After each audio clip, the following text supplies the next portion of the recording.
All right. What is up, everyone? We are live and alive in the 915.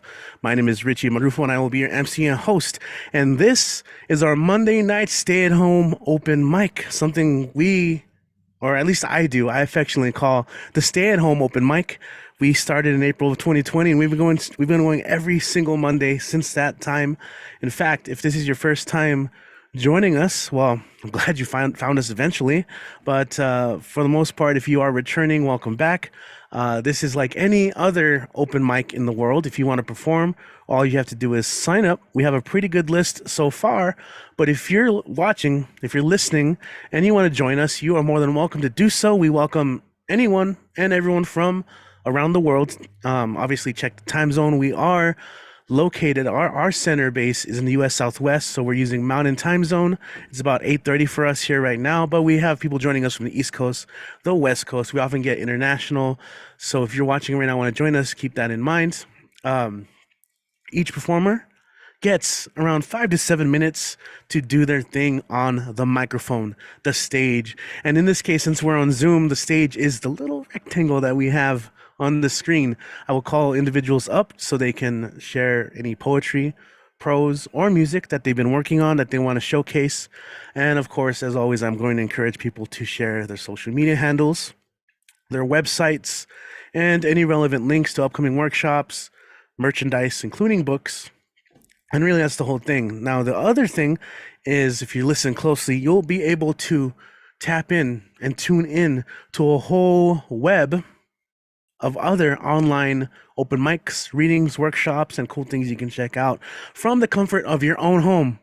That's the other thing. That's a beautiful thing, right? So, this is presented by the Barbed Wire Open Mic Series, based out of El Paso, Texas. If you are ever in our area, El Paso, Las Cruces, Juarez, look us up. We usually have in-person events as well. In fact, tomorrow, Tuesday, we're going to be at Mono Bar of Modern Art. In a few weeks, we'll be at Capri for Poetry Night.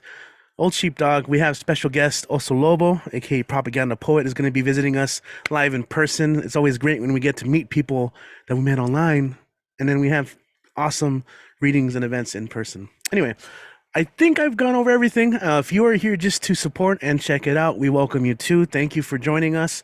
I do encourage you guys to participate. You know, unlike a live show, our audience here is intangible. Like, we don't know who's watching, we don't know who's listening. It's cool. It can be scary. Maybe I didn't mean to scare anyone if that's the way I've changed the perspective, but we'd love to know if you're here. So we encourage you to participate in the live chat. Say your name if you're listening from anywhere in particular.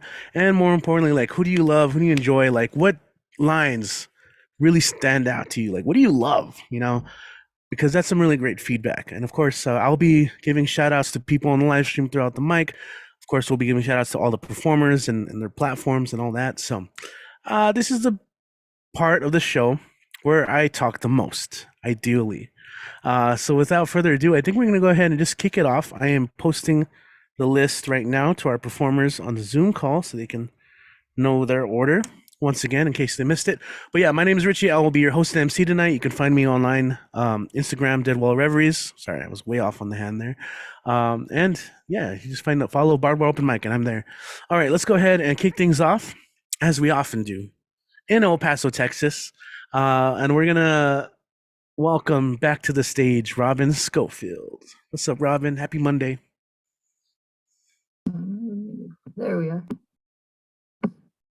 All right. How's everybody? It's springtime in El Paso already. So I think we're over most of the cool weather.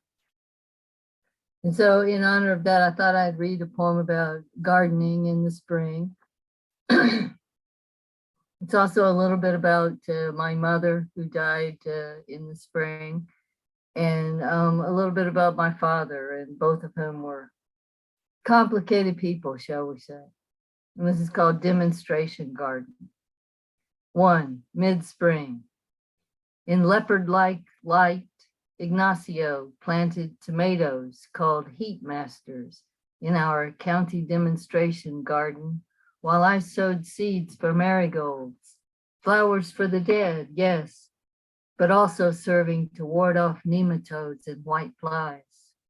They were mother's favorite flower, but she didn't understand not to plant them in the shade. She thought only of their orange faces and where they looked beautiful. She didn't think of what flowers need.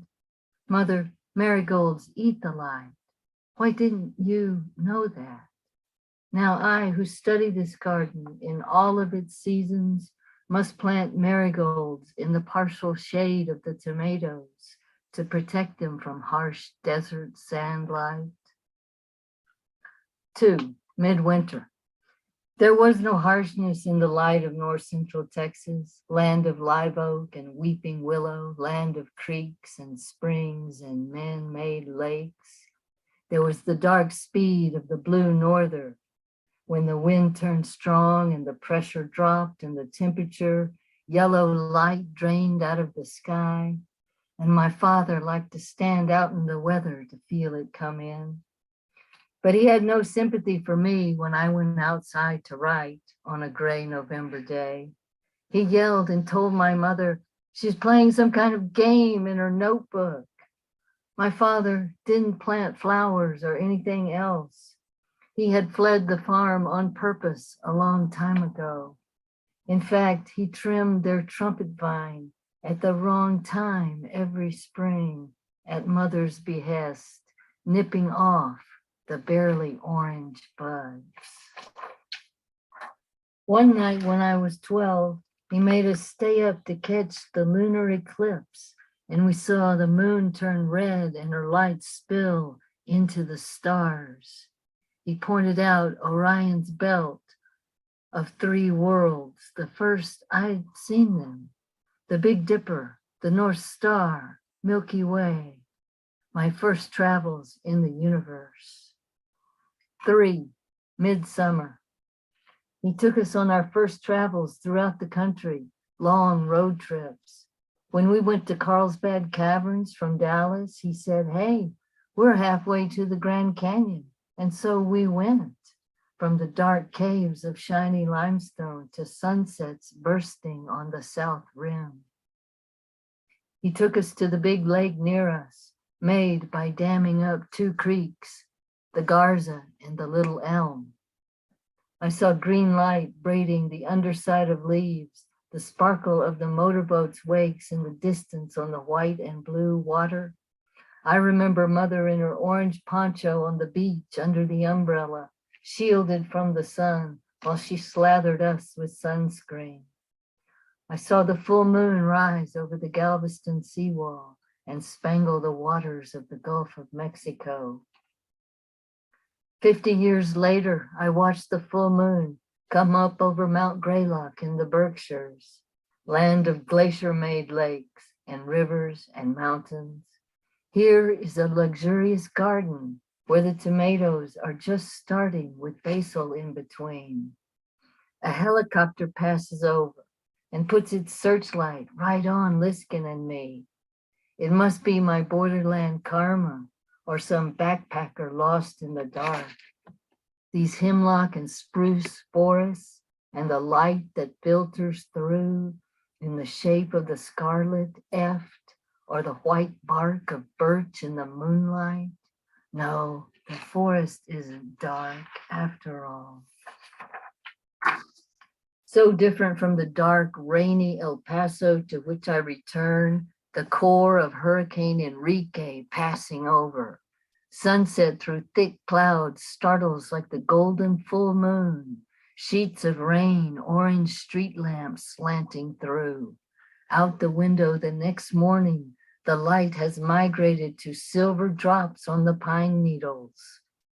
There is the annoying announcement of the pale green alarm clock, a sphere of green light till I put the black fan in front of it, making curved green slats. When it's dawn in the county garden by a lake in the great Chihuahuan desert, I'll admire the beautiful squash flower, the brilliant yellow gold of it. I'll think of how my mother would have loved it, the color. I'll think of how she wouldn't have been able to tend it or nurture it in any way, even though she loved it.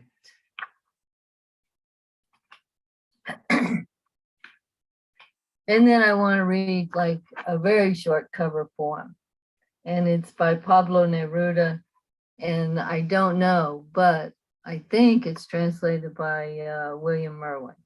It's called Ode to Enchanted Light. Oda a la luz encantada. Under the trees, light has dropped from the top of the sky, light like a green lattice work of branches, shining on every leaf, drifting down like clean white sand. A cicada sends its sawing song high into the empty air. The world is a glass overflowing with water. Thanks, everybody. Excellent. And, Yeah. Oh, sorry. yeah. Sorry. Oh, I was going to just say that do check out Tumble Words, 1 p.m., 1 to 3 on Saturdays, Mountain Time. I'm doing a Tumble Words on April 8th. We're going to have a nice National Poetry Month. Richie's going to do a poetry workshop later in the month. Yeah, so we're cooking at Tumble Words thanks to Kit. Yes, indeed. Absolutely. Great. That's a great. So that's what I have for tonight. Excellent. Thank you. And we didn't get a cameo tonight from the kitty. No, she's in the bedroom snoozing. Oh, she's becoming more of a cat now. There you go.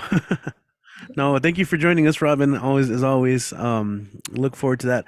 If you guys caught it and you're new to this whole place, and I know you're watching because you're interested in writing. Sometimes as a writer, you just gotta write. And the best way to do that is to attend generative writing workshops. Yes. So if that sounds like you, go to check out Tumblewords, Tumblewords Writing Project on Facebook. Robin just did a promo for it. A lot of us present our own workshops and themes. Like Robin said, I'll be doing one in April. Looking forward to all of it as always. But right now, we're going to go ahead and continue on with our online open mic. Once again, welcome. If you missed the intro, my name is Richie. I'm your host. Let us know you're here. Participate in the live chat. Good to see you guys. We're going to go ahead and go to Denver, a little up north for us. But as always, it's when traveling, we all have our own lighthouses. And of course, as I always say, we have our own here, and Mike Sindler, who loves to promote the Poets Lighthouse. So that's my segue. I'm going to keep it. I think it's a good one. Mike, what's going on, man? Happy Monday. Yeah, it's all good. Yes, I am going to go ahead and put my little card up for lighthousewriters.org. Wonderful resource for all writers, no matter what you're trying to do. I'm all excited. Actually, I just got a couple writerships. I'm going to be taking an 8-week class and a 1-day workshop coming up, both in poetry with 2 just fabulous instructors. So that's always great. But there's stuff, no matter what level you're at or what you're interested in. It's just a really, really wonderful organization. Can't recommend it highly enough.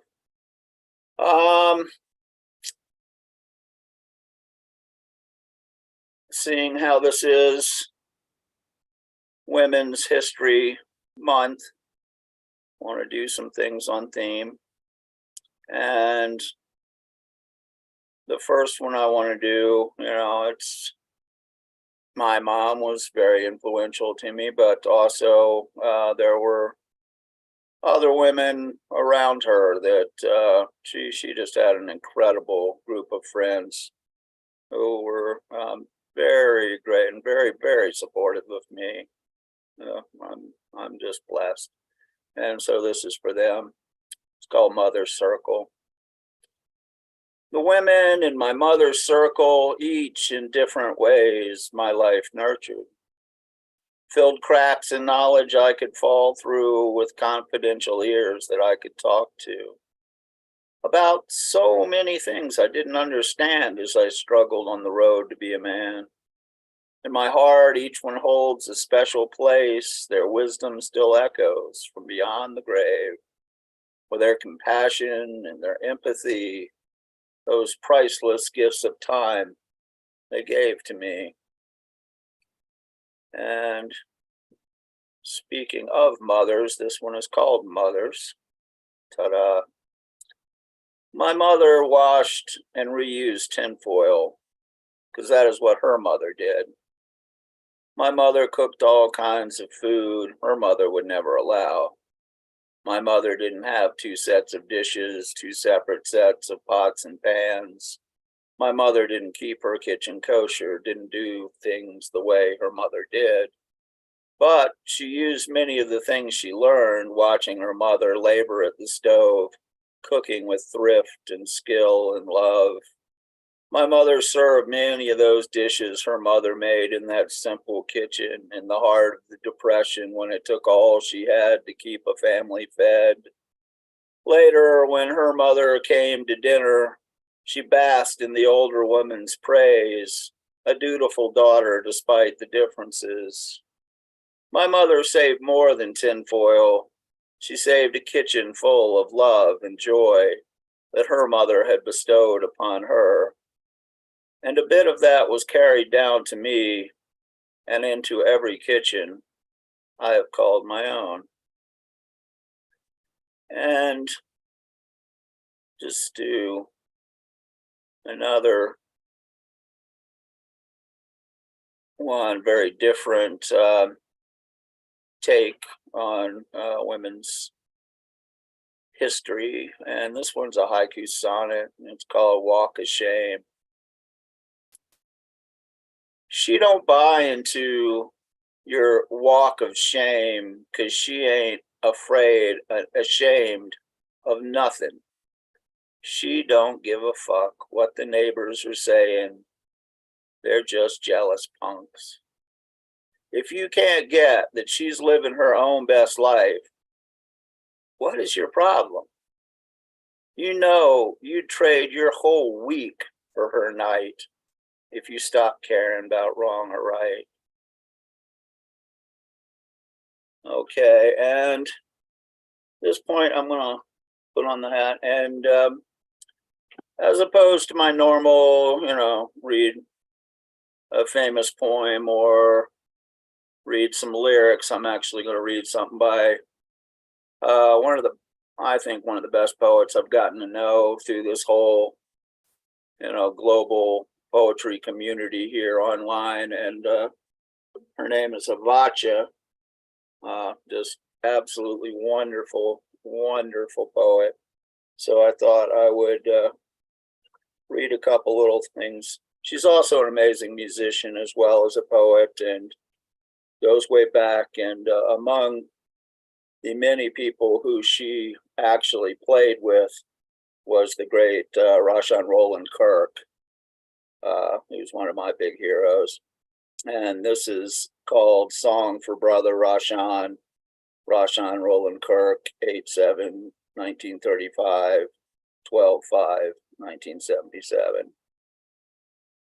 Blind man? Me? Don't tell me I can't see.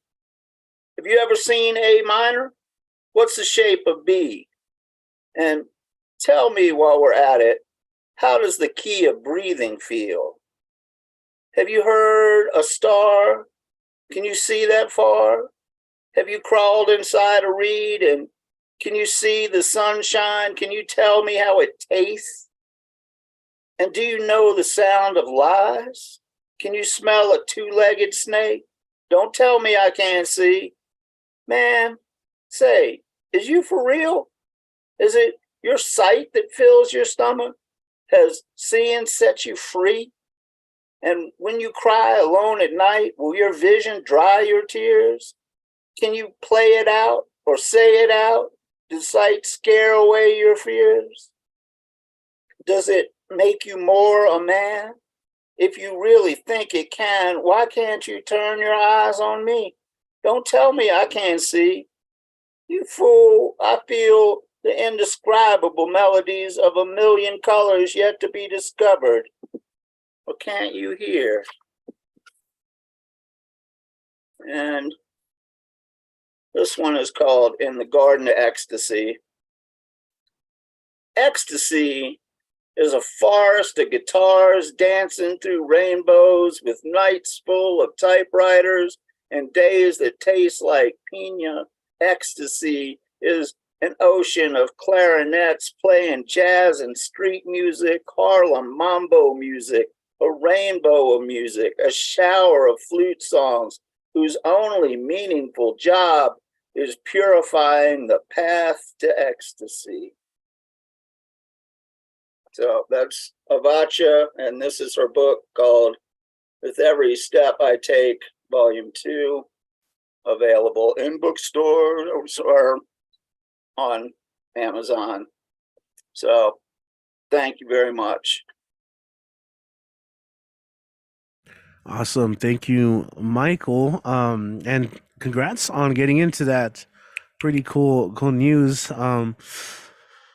That's one thing I think we should all celebrate. So if you guys have any publications that have been accepted or any we want to like announce that too, please, so we can celebrate it. I will That's definitely the thing. I forgot. I will be doing a poetry games for Finn coming up here on the 23rd. Yeah. Coming up on the 23rd of this month, which is 1 o'clock our time. It should be pretty fun. And I'll put the info for that in the chat. All right. Awesome. Cool. Thank you, Michael. And let me do that right. Wait, that's weird. It's not letting me spotlight myself. What? Hold on. Oh no, that's because Kid and I are fighting over it, as we often do when we're like tug of war. Spotlight. No, don't spotlight. Spotlight. Okay. Cool. We want to celebrate each other. I think we also want to be here for each other. And, I was just reminded of like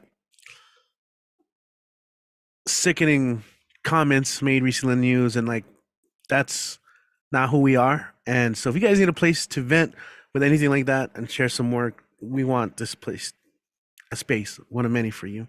But our next performer, we're going to go to Pittsburgh. They are trans, intersex, queer, disabled writer who is proud every bit of that. And we support them all the way. It's your platform. Speak your mind. Vale Larkin. Hey, Vale. How are you? I mean, good to see you. Happy Monday. Good to see you too. Thanks. You too.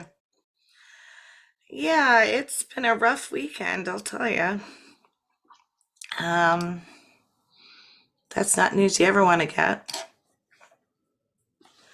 So, yeah, I've been reading a short story in pieces serially, but I'm going to take a break this week and read a few things that are important to me about what's been going on.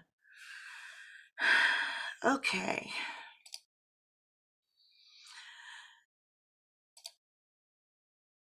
I am trans. Not trans like tranny. Not trans like freak. Not trans like groomer. Not trans like hate. Trans like opening. Trans like embrace. Trans like progress. Trans like wholeness. Trans like when I asked my mother, why can't I be both? All the sides and everything in between? I was 4 years old and she seemed confused by my question. Trans like seeing myself in everyone. Each girl, each boy, each young, each old, every face and facet felt like part of me, or at least like I was part of them. Trans, like when I wished to stop time. They grew like fears, like an iron maiden encasing me, hiding my body and all its potential under the weight of the world's regard, some worship, some scorn, but always toward them, their gravity, pulling myself out of shape. Trans, like the first time I said, no, I will not wear those clothes anymore. The ones that feel like plastic costumes and purple face paint when I put them on. The ones that show them something I am not. I will not do that. Like the first time I said, yes, I love the way I look with my neck bare, my jawline softly solid, my eyes bright and stark in the highbrowed expanse of my revealed face. Yes, I love seeing my whole body, entire and extending from neck to feet, like a unified body and not one split by incongruous ranges. In removing, I have revealed. I am trans like a world where the world sees you instead of burying you.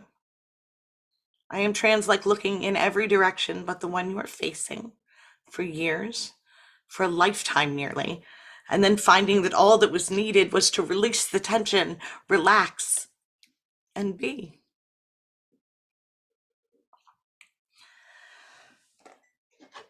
This next poem, actually the next part of what I'm going to say comes with a trigger warning because I am going to talk about surgical procedures on children.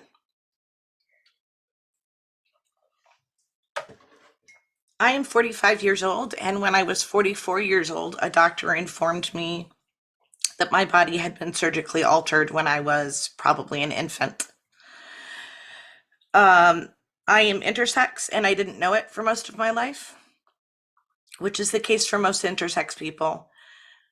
The most disgusting thing about these laws that they're passing, among the many disgusting things about them, not the most, but one of the disgusting things, is that the same laws that prohibit surgeries on trans children, which aren't happening, specifically and explicitly say that these laws do not apply to intersex kids.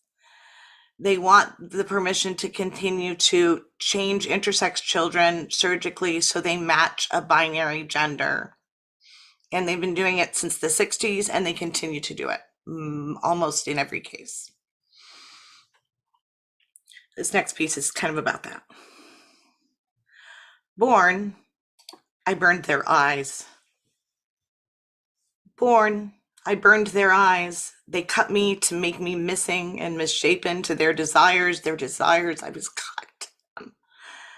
Born, I broke their hearts with my existence, my resistance to the normal way of going about being a body. They cut me into pieces, through the pieces, they made me their desires. Born, I burned their eyes. Their wise men came and told them I was endangered or dangerous or both at once. And anyway, it's so important that they cut me up and pieced me back together into their desires, like I am burning for their eyes, like razor blades and baby rattles, all blue and pink and red all over. Born, I burned them. They willed me into half of who and some of what, and almost like, but never quite. They took me whole and made me broken, cut to their desires.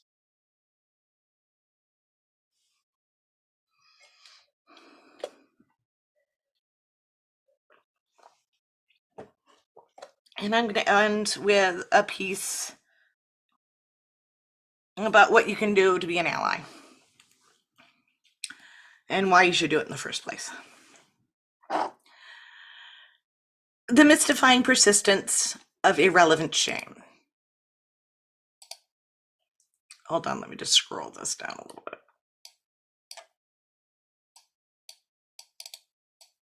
If I can get it to scroll.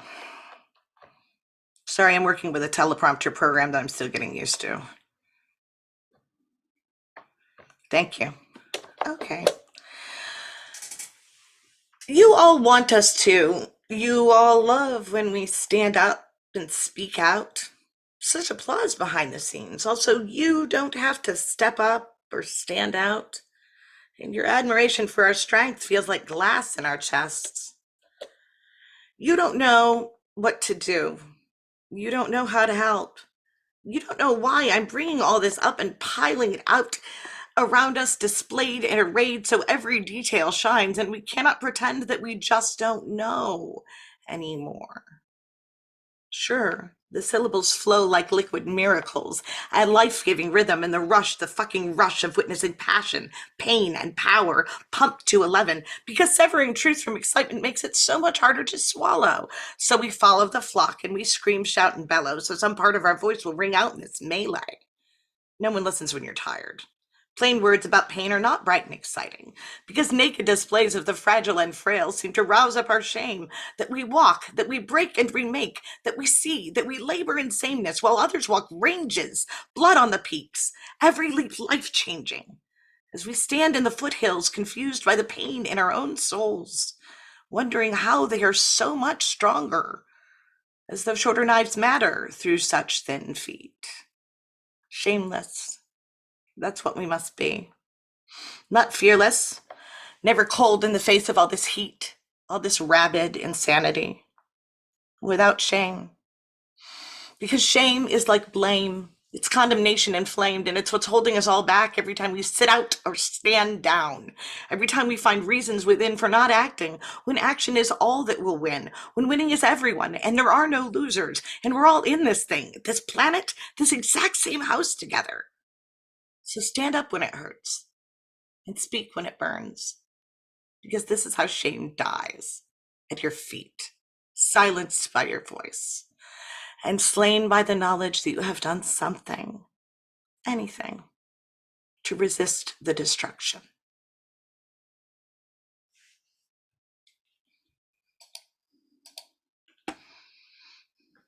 Thank you. Thank you, Val. Thank you. Very important set there. Oh my god. Oh. Can we okay. Can I share that poem? Can I clip it and share it tomorrow on our social media? Because I want people to hear that. But thank you for sharing it with us. And as always, it's just great that you have us, you join us here and get to share that. Thank you. And of course, any links that you want to share, I'll forward on to our YouTube audience as well. Thank you, Val. Whew, man, that's heavy set, but much needed, especially now. I mean, always. Anyway, let's go and continue. We're gonna stick around in Pittsburgh and switch it up to some short fiction. And we have Andrew Pryor in the house. It's always great having Andrew here as well. So Andrew, go ahead and take it away, man. Good to see you. Good to see you too. Thank you. Another short story today called Paper Hearts. So without further ado.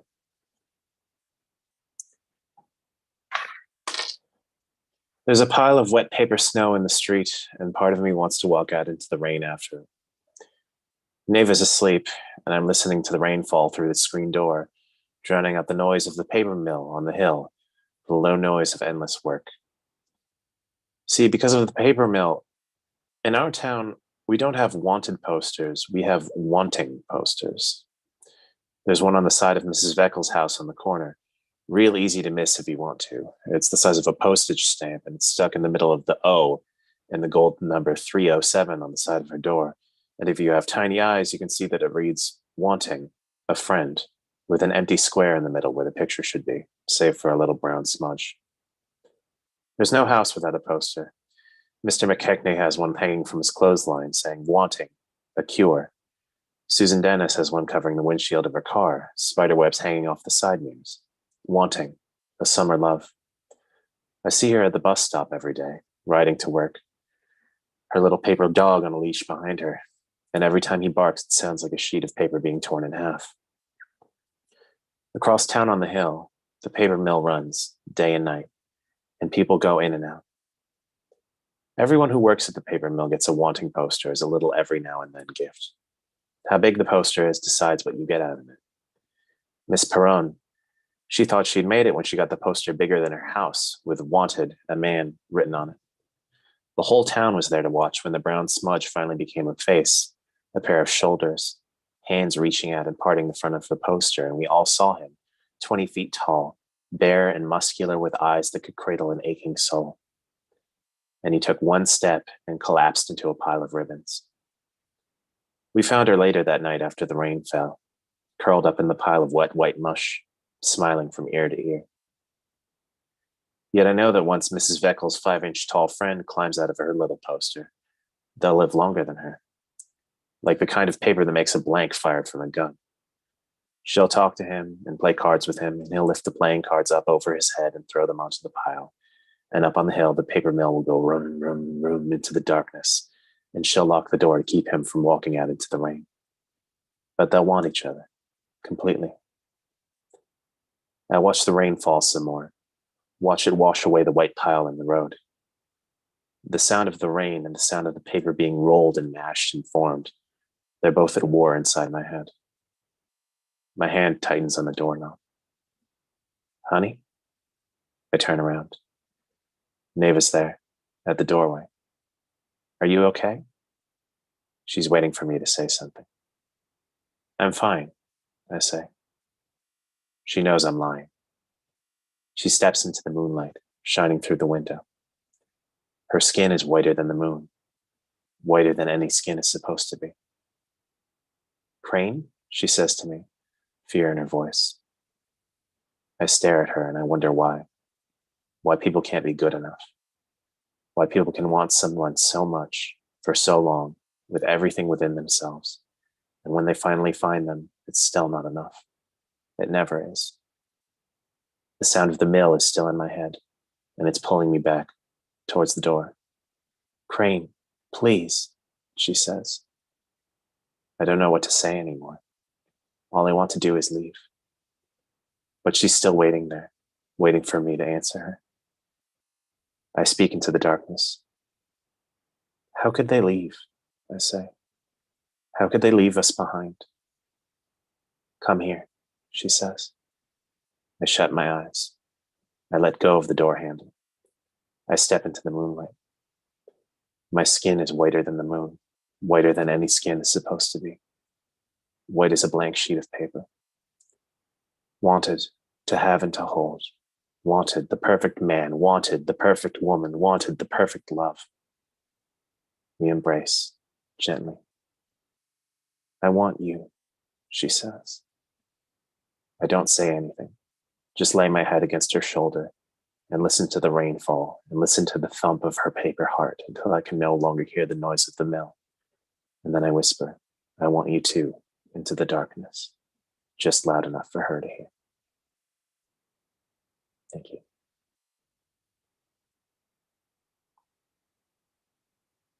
Wow, man. Always coming through on these. Did you want to promote anything? If you have anything coming up or social media and all that?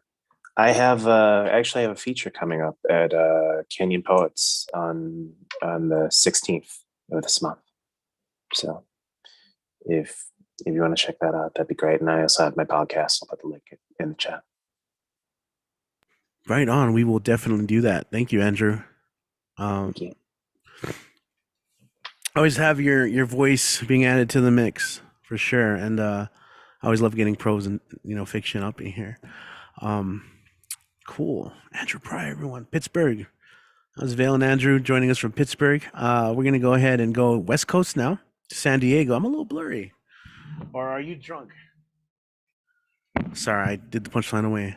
I'm a little blurry, or are you drunk? All right. No, we're good. We're good. We're back. Let's go ahead and continue. We're gonna go to West Coast. Our next performer will be joining us in a few weeks in El Paso.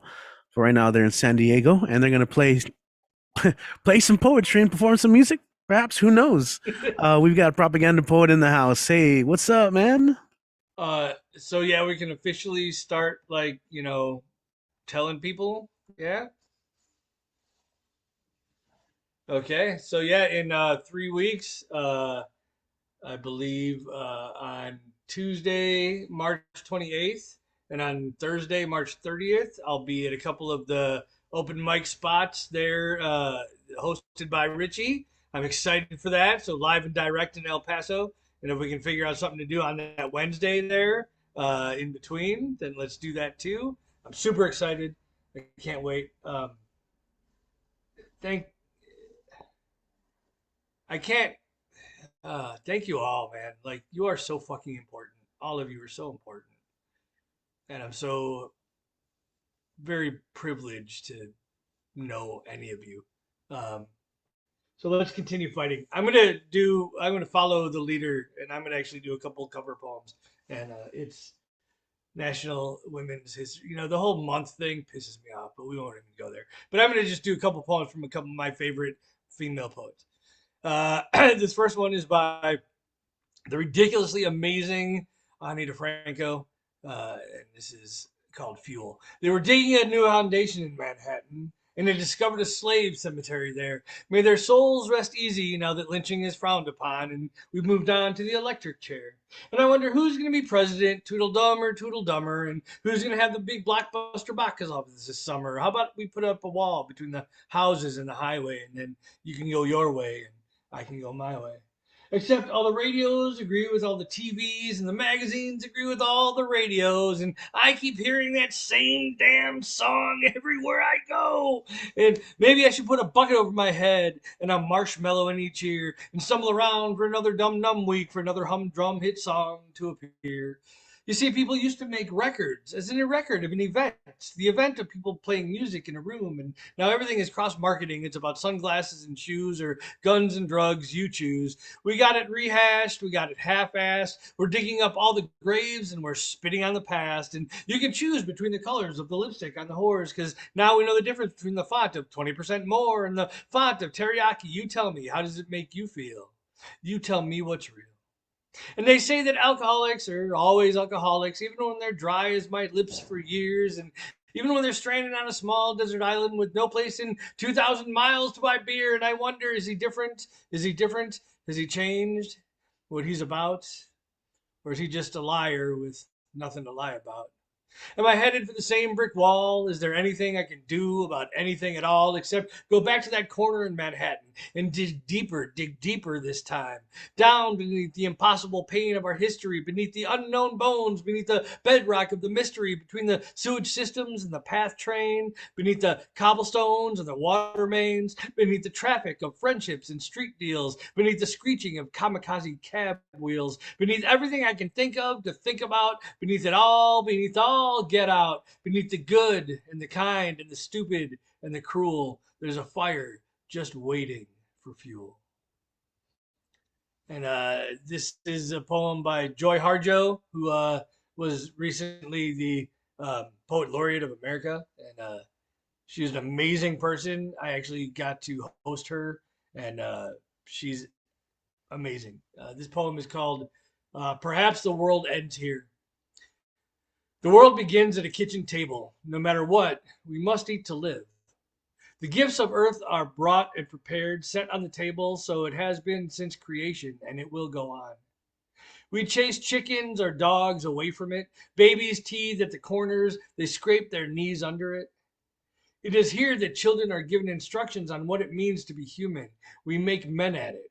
We make women. At this table, we gossip, recall enemies and the ghosts of lovers. Our dreams drink coffee with us as they put their arms around our children. They laugh with us at our poor, falling down selves, and as we put ourselves back together once again at this same table. This table has been a house in the rain, an umbrella in the sun. Wars have begun and ended at this table. It is a place to hide in the shadow of terror, a place to celebrate the terrible victory. We have given birth on this table, and we have prepared our parents for burial here. At this table, we sing with joy, with sorrow. We pray of suffering and remorse. We give thanks. Perhaps the world will end at the kitchen table while we are laughing and crying, eating the last sweet bite. Thank you for listening. Thank you for encouraging my behavior. Thank you for being who you are and doing what you do.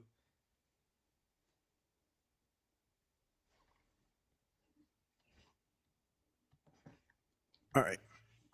Cool. Thank you. I wasn't sure if that was the end or not, or Oh yeah, no, I'm just awesome, man. Have any links? Oh, there you go. There you go. Right on cue. the good old copy paste. And then in the summer, the second to the last weekend of July, I'll be up in the Bay Area during the Beast Crawl. And then the second and last weekend of July, I'll be at the New York City Poetry Festival on Governor's Island. And the first week of August, I got a couple features in New Jersey. So if anyone's in any of those areas, let's have a lunch or something. Excellent. Definitely. Pretty cool. Thank you so much. Propaganda Poet. Check out Changeling Studios. I will transfer the links right now to everyone on YouTube right now. We look forward to your visit for sure. We do have a friend who does poetry readings on Wednesdays. It's like twice a month, but I want to message them if maybe we have that Wednesday available when you're in town. But We'll message about that. No need to do it over the whole live stream and everything. What's up, YouTube? What is up, everyone? Once again, this is our online open mic. We do this every Monday. If you want to perform, all you have to do is sign up like any other open mic. We do have a link in the description of this video. So if you're watching this live, we do have some spots left. Now, if you're watching this later in the week and it's already happened, well, you can sign up for our next open mic. Just can follow us at Barbed Wire Open Mic, Instagram, Facebook, YouTube, obviously, and sign up. We usually put the sign up sheet by the weekend, the Sunday, the day before the show. So we'd love to have you. But anyway, if you have a little bit of courage and want to share something today, you're more than welcome to. Now, if you don't want to go live, then that's cool too. We can join us afterwards. We're going to go ahead and keep going. We're going to go to Maine and visit the main man in Maine, as I like to say. Let's go ahead and welcome to the stage.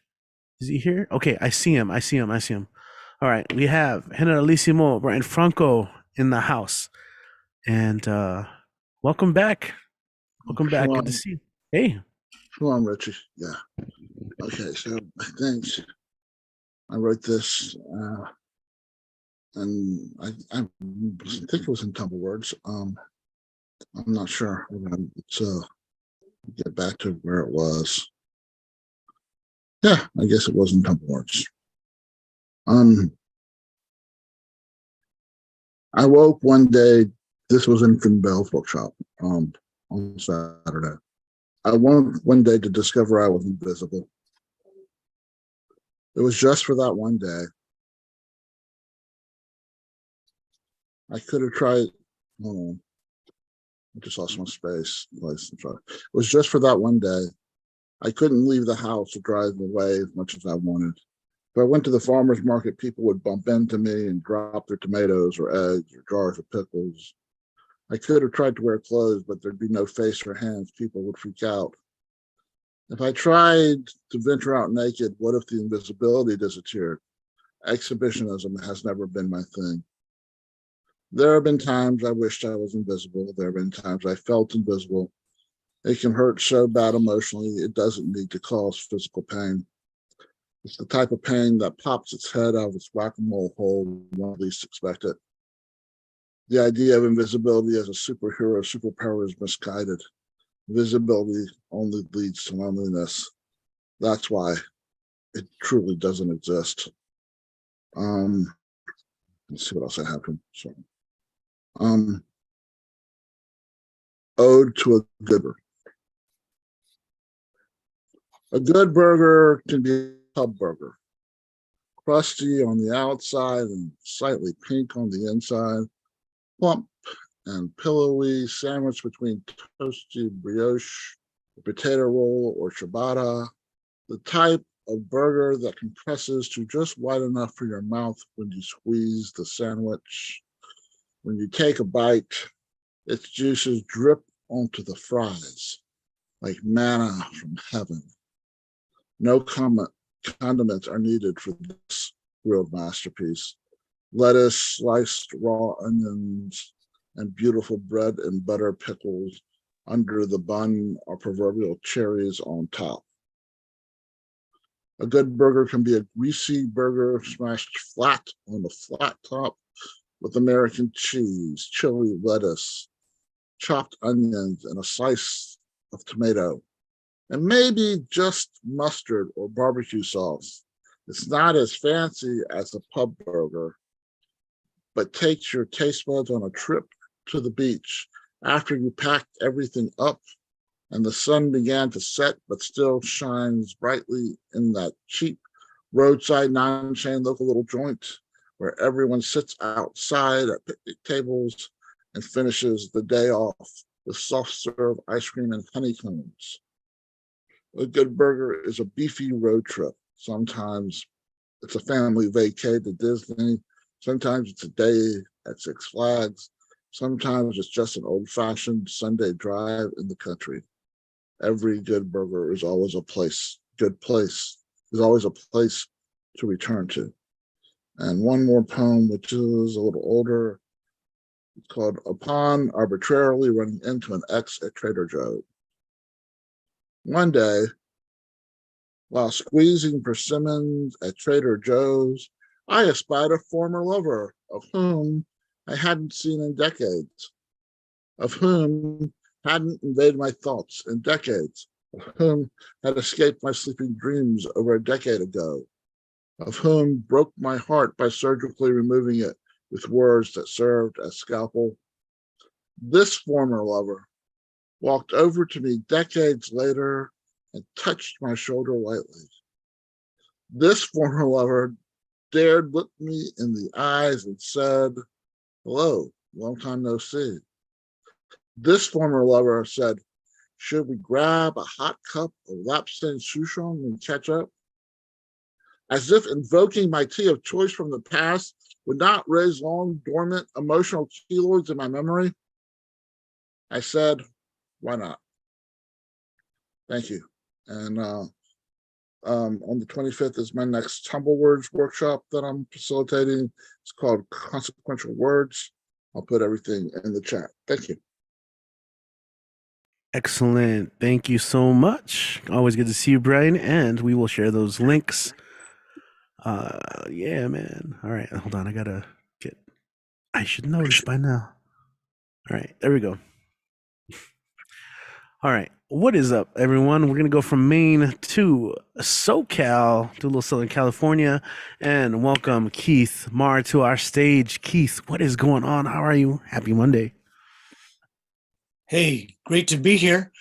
Great to be back in Texas for the second time, both virtually. I'm trying to be authentic as much as I can.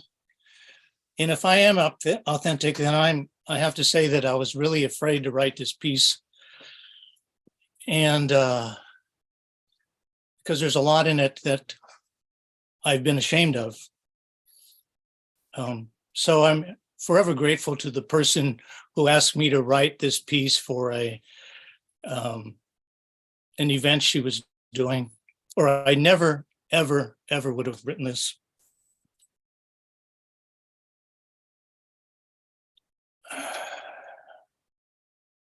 The ache for home lives in all of us.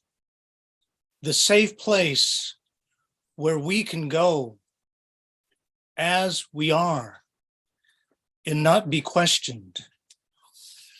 Maya Angelou. To be Asian and male in America means for me, that the ache for home, for a safe place where I am not questioned as I am, that ache is bone deep. Like Ulysses in the Odyssey, I have been desperately searching for home and my rightful place my whole life. But I am lost. I long for a balm to soothe this ache. The salve in my salvation lies in facing what is mine to face, to find the loving voice that whispers,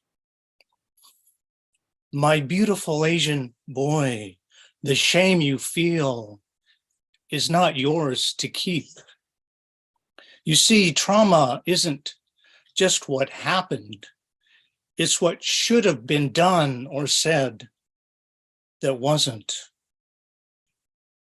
So this is for all the Asian boys raised on American movies and TV, believing a sidekick was the best they could ever be.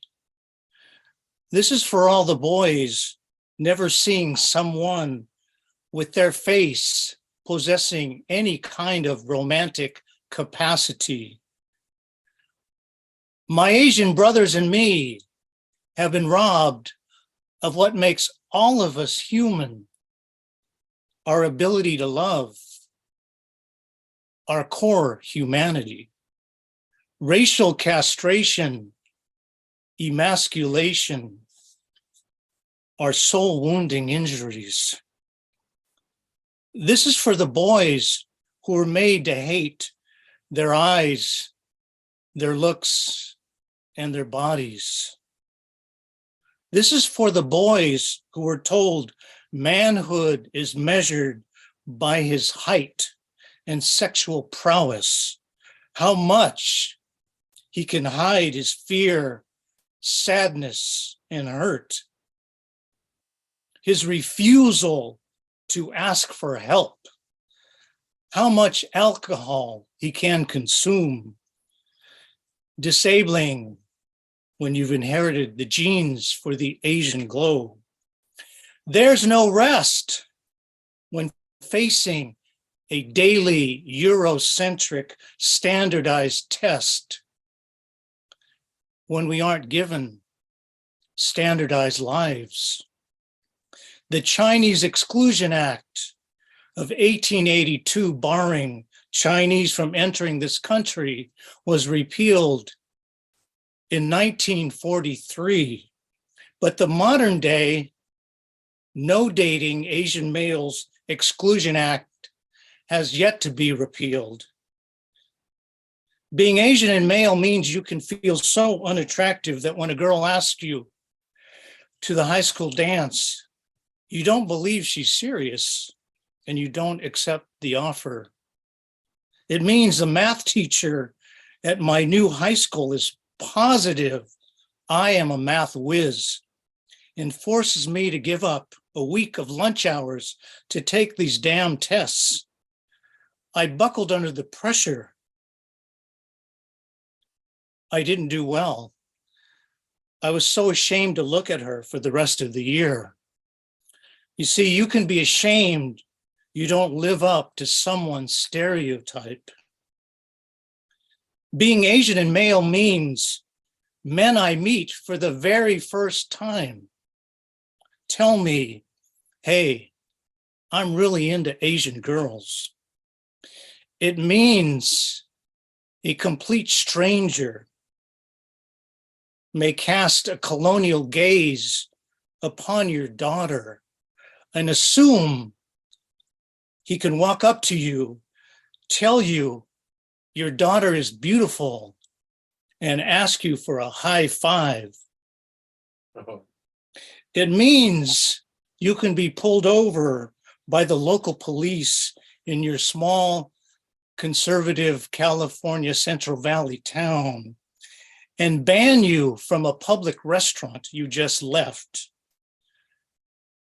It means rage and impotence can choke your throat, so you return several times more until your arrest for a DWA, dining while Asian.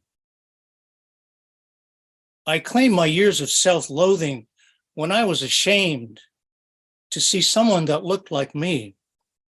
Once I saw an Asian in a well-known rock group on TV. He reminded me of someone I despised, myself. Imagining others would also despise him, I mocked him to beat others to the punch. Shame makes you dissociate from people that look like you. My first day at my new high school, I saw the new girl was also Asian. Filled with panic, I ran ahead to my new classroom so she would not enter with me, because I didn't want the class to think we were together. I light a candle for the little boy whose trauma lives in an alley on the west side of Fresno, who waits for me to bring him home. The alley where his cousins would steal pomegranates from Big Hat Pete's tree. The alley where Michael would pick his victims like my cousins picked fruit, choosing the freshest and the ripest ones. I was ripe for the picking, hands under my pants in exchange for a bike ride. My shame the greater because my skin betrayed me. Starved for the unfamiliar comfort of touch because my Chinese parents never held me. Deleted from memory, but the bleach of amnesia cannot wash the hate away, because a real man is never a victim. In California, it was illegal for a Chinese face to be seen after dark. So the Chinese built tunnels under the streets to travel at night. I built tunnels in my heart where my song went underground to survive. I celebrate my song. My song beats with the rhythm of Guangdong, the land where the mountains meet the sea. Let us celebrate a masculinity based on the bravery to truly be ourselves and ask for what we need and want, not based on putting others down, but on lifting others up. Let us celebrate in the places where we dream. I want you to know, weak is not my name. Sidekick is not my name. Afterthought is not my name. Punchline is not my name. My name is courage. My name is strength. My name is love. Thank you, everybody, for listening.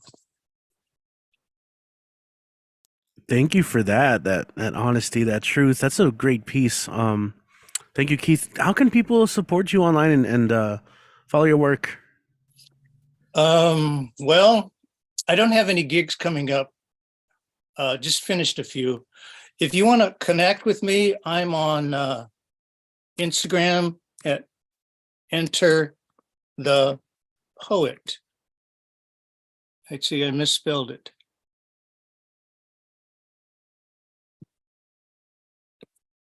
Enter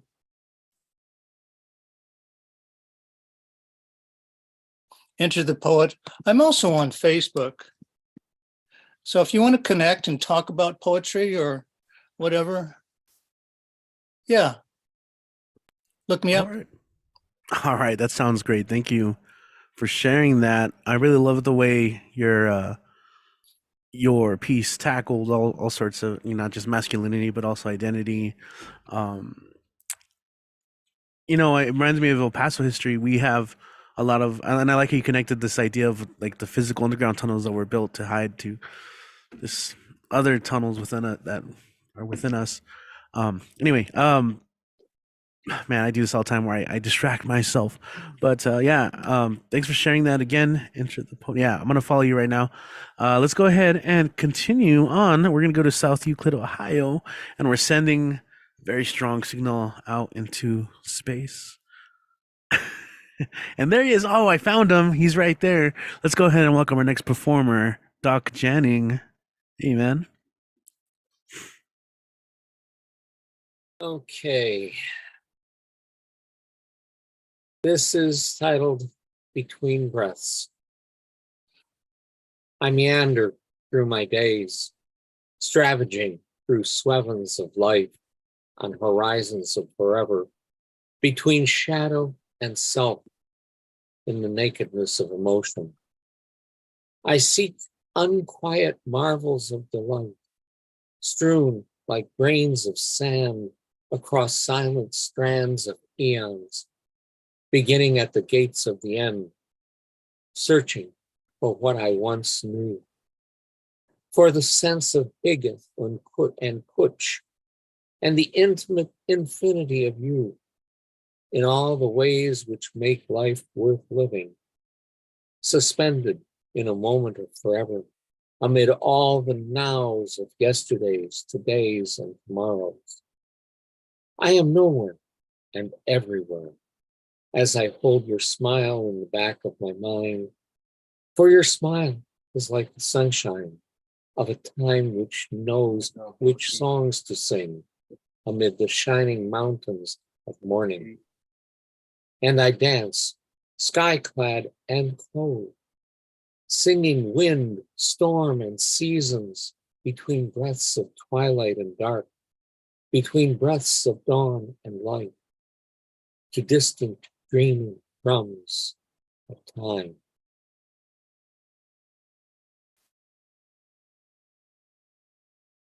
This is palimpsest of eternity, peering into Chthonian depths, echoing silence and devouring dark of time, into its everywhere and every when, into a surreal state of existence, and everything is and is not.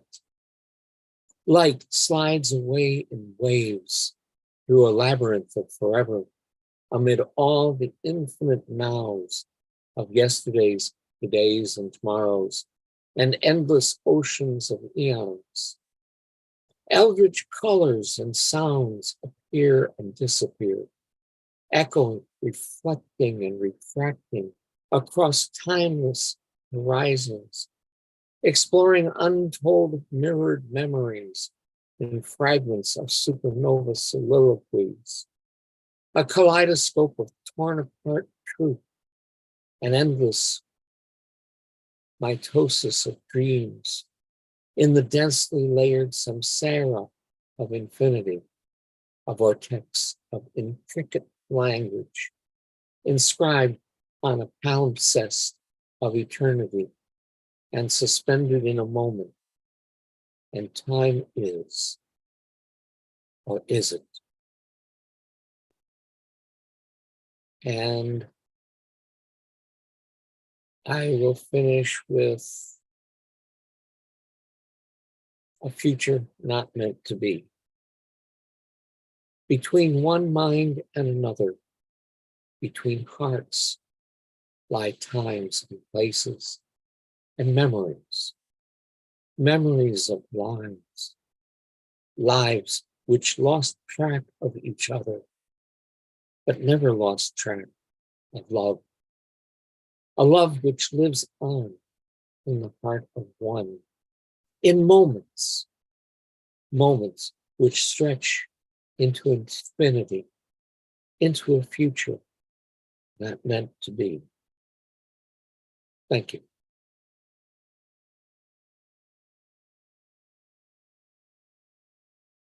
All right, Doc. Awesome. I love that butterfly nebula behind you. It really does look like you're flying out in space on your words there, your cosmic words, those supernova soliloquies, if you will. Do you have anything coming up that you'd like to promote, or how can we connect with you? Well, you can connect with me on Facebook at Doc Janning.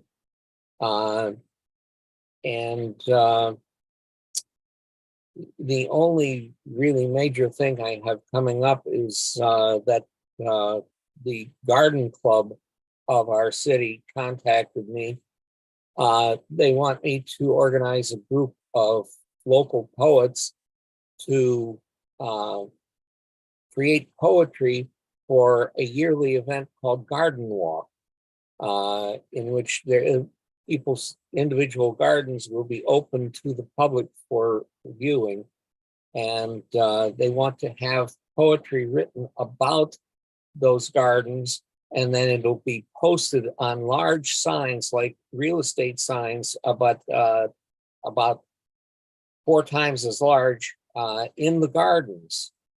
And perhaps eventually be organized into a chapbook, an anthology. So that's what's coming up for me. All righty then. That's cool. Thanks for sharing that. Looking forward to hearing that. And I would encourage the rest of you, if you have a garden club in your community, talk to them to see if they have such an event as Garden Walk, and try to get poetry to become a part of it. Indeed. Thank you, Doc. Appreciate you. Um, no, I agree. Somebody messaged me recently about a similar project. Actually, that's interesting. Um, but we'll worry about that later. We're gonna go ahead and continue. Want to make sure everyone has their time on the stage today. In fact, let's see, our next performer, we've met in person, but I believe this is his first time joining us at the online mic, joining us from Fort Worth, Texas. And I hate that I missed you when you were in town, but whenever you're back, we have you. Let's go ahead and welcome to the stage, Mateo Granados. What is Mateo? Welcome to the online show. You made it. Yeah, thanks for having me. Glad to be here. And yeah, so I'm gonna challenge myself to not do my ridiculous intros that I normally do, especially when my pieces are very, very short. But yeah, I'm from Fort Worth, Texas, and I guess the thing I do need to say about myself, I think is in the subtext of all my poems is one, I am disabled. Two, I am obsessed with outer space and astrophysics. And yeah, that's basically it. So I'll get into my first piece, which is part of a collaborative project at the Dallas Museum of Art, where multiple artists did a 60-second piece in response to a painting or some work of art that was in the museum. And so then if you were looking at the piece of art, you would pick up a phone and hear the piece. Most people did poetry, could have been music or someone partying or something weird. But I did poetry to a piece called Cosmic Composition by a surrealist from Spain named Oscar Domingos, and I will read that now. I am part of a cosmic system, and I am completely my own being, separate yet woven into the fabric of the universe. I am made of star stuff, but I cannot answer why you and me exist. Across the vast expanse of the cosmos, there's mostly empty space and mystery. Like, why do I exist? And who am I supposed to be? Well, I can be anything I want to be, as a speck of dust that is barely noticed by the universe at large.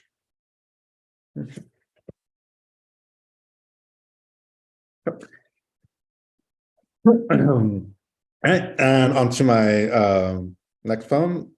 I don't have titles for my poems, so I'm just going to go straight into it.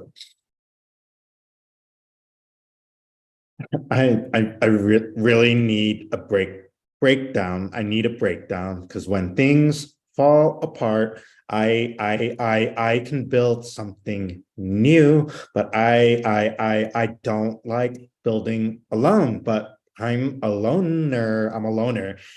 This shit is hard. But also, who cares? Why even care? I can detach. I can just shrug it off really easily. But I care way too much. I care way too deeply, but then I don't really even say it. I don't really even express it. That's when explosions happen, or a shutdown happens. But those are things to work on, right? I am working on it, but not only can I not build alone, I'm not sure that I can build at all.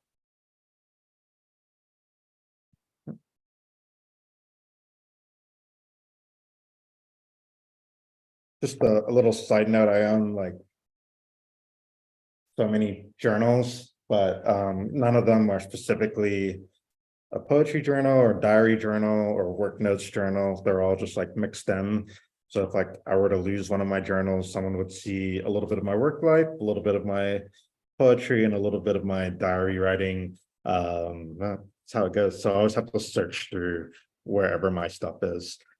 And my last poem, I submitted to a community book organized by a group out here called United Fort Worth. They put together a book that provided resources for people needing anything related to healthcare, to immigration rights, to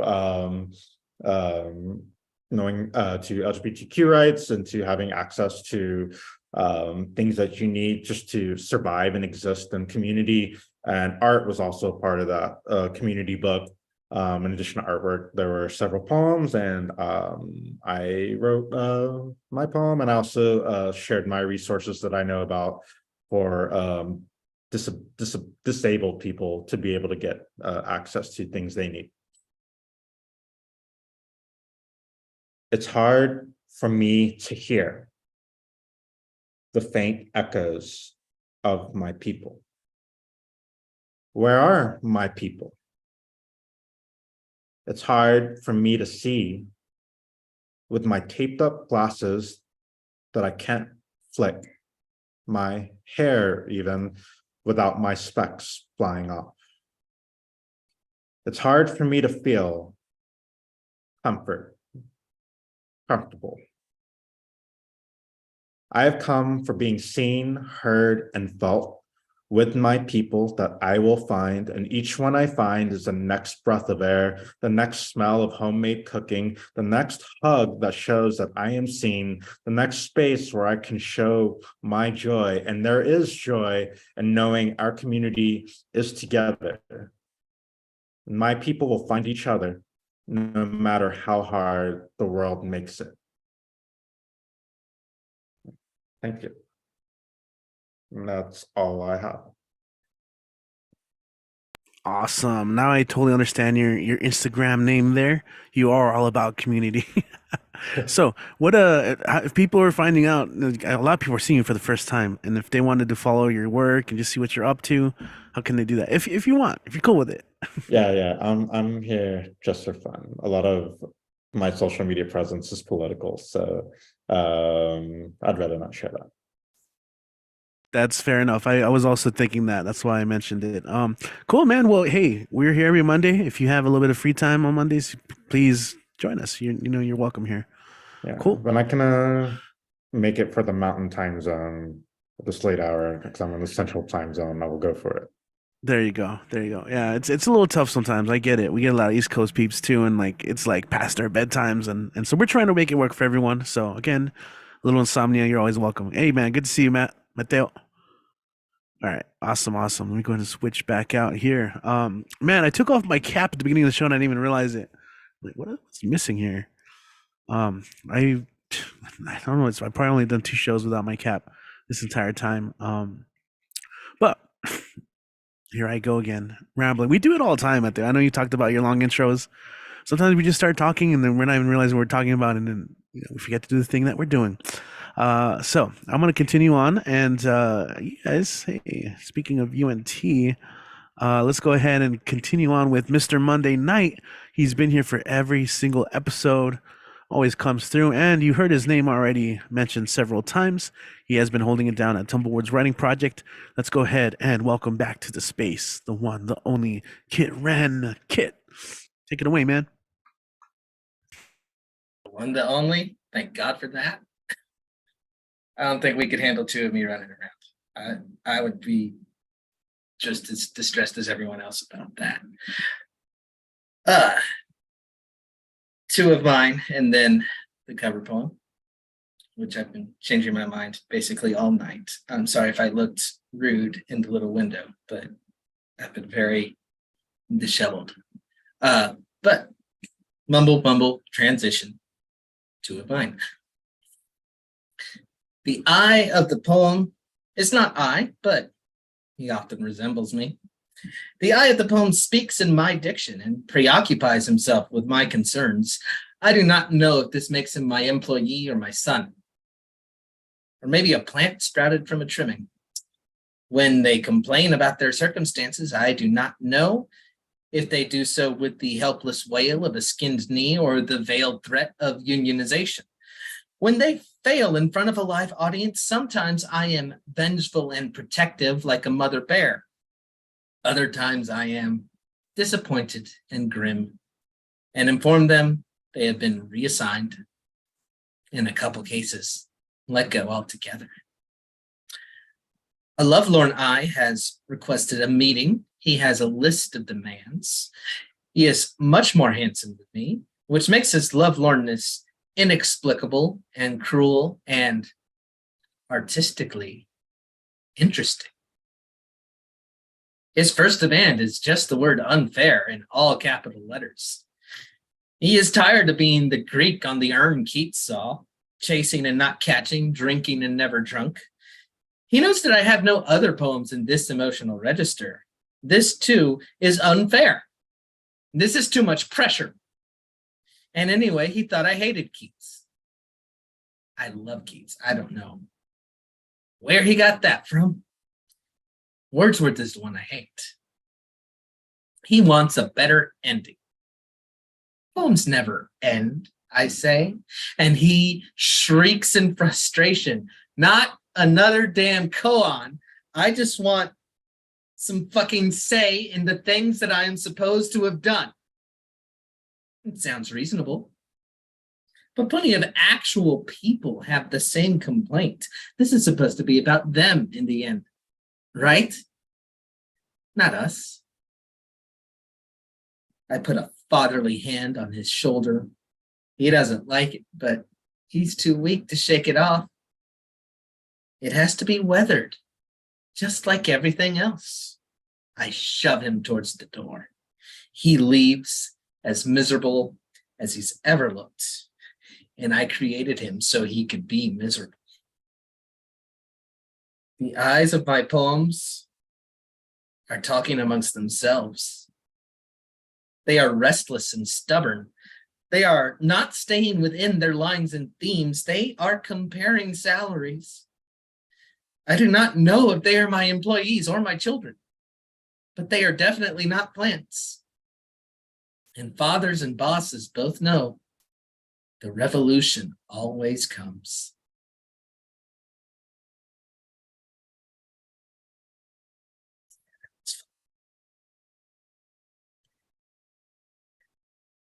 This one's fun too. We'll call it All Rights Reserved. I think that's what I called it the last time I sent it. But anyway, into the poem. Shakespeare did not write his plays. Let me rephrase so I don't sound crazy. Sorry. Shakespeare did not write his plays down. There must have been some private jotting, but it was private. No scripts were given to the king's men, because if there were scripts, then anyone could do these plays. And with copyright still 200 years in the future, steps had to be taken against theft and the degradation of the business empire of Shakespeare. Along that same line of thinking, I am scared that if I ever try to write about our friendships, curved and generous contours, they will disappear or get cheapened, coarsened, misunderstood, given in mass printings to middle schools for preteens to shout uncomprehendingly to their embarrassed parents. Loopy adaptations will send us to Munich, to Cairo, to Glens Falls, New York, never thinking of changing the mild Dallas drawls, and down on their luck academes grasping for tenure or a place on a Goodreads bookshelf will see our shadows in every new trend. Appoint us founders of every new school, make us the parents of every new subgenre, find confirmation in us of the things they already wanted to talk about. And speaking of confirmation bias, conspiracies will arise, claiming that I am actually my own next door neighbor and that you are the helpless patsy of a pointless cabal. So, as another poet must have said, screw it. Art promises a ticket to immortality, but it's more like a coupon for a tombstone. I don't see any reason for us to be cheap or to plan ahead. They'll learn nothing of us. You can be absolutely sure of it. And for the cover poem, I've changed my mind one last time, and I'm going to do one of art I've done before, but it's been a while. This is The Facts of Art by Natalie Diaz. Woven plaque basket with sunflower design, Hopi, Arizona, before 1935, from an American Indian basketry exhibit in Portsmouth, Virginia. The Arizona highway sailed across the desert, a gray battleship drawing a black wake, halting at the foot of the Orange Mesa, unwilling to go around. Hopi men and women, brown and small and clay-like, peered down from their tabletops at yellow tractors, water trucks, and white men blistered with sun, red as fire ants, towing sunscreen-slathered wives and glinting Airstream trailers and caravans behind them. Elders knew these BIA roads were bad medicine, knew too that young men listened less and less, and these young Hopi men needed work, hence set aside their tools, blocks of cottonwood root and half-finished Kashari the clown Katsinas, then signed on with the Department of Transportation. Were hired to stab drills deep into the earth's thick red flesh on First Mesa, drive giant sparking blades across the mesa's faces, run the drill bits so deep they smoked, bearding all the Hopi men in white. Bad spirits, said the elders. The blades caught fire, burned out. Massa is angry, the elders said. New blades were flown in by helicopter, while elders dreamed their arms and legs had been cleaved off and their torsos were flung over the edge of a dinner table. The young Hopi men went back to work, cutting the land into large chunks of rust. Nobody noticed at first, not the white workers, not the Indian workers.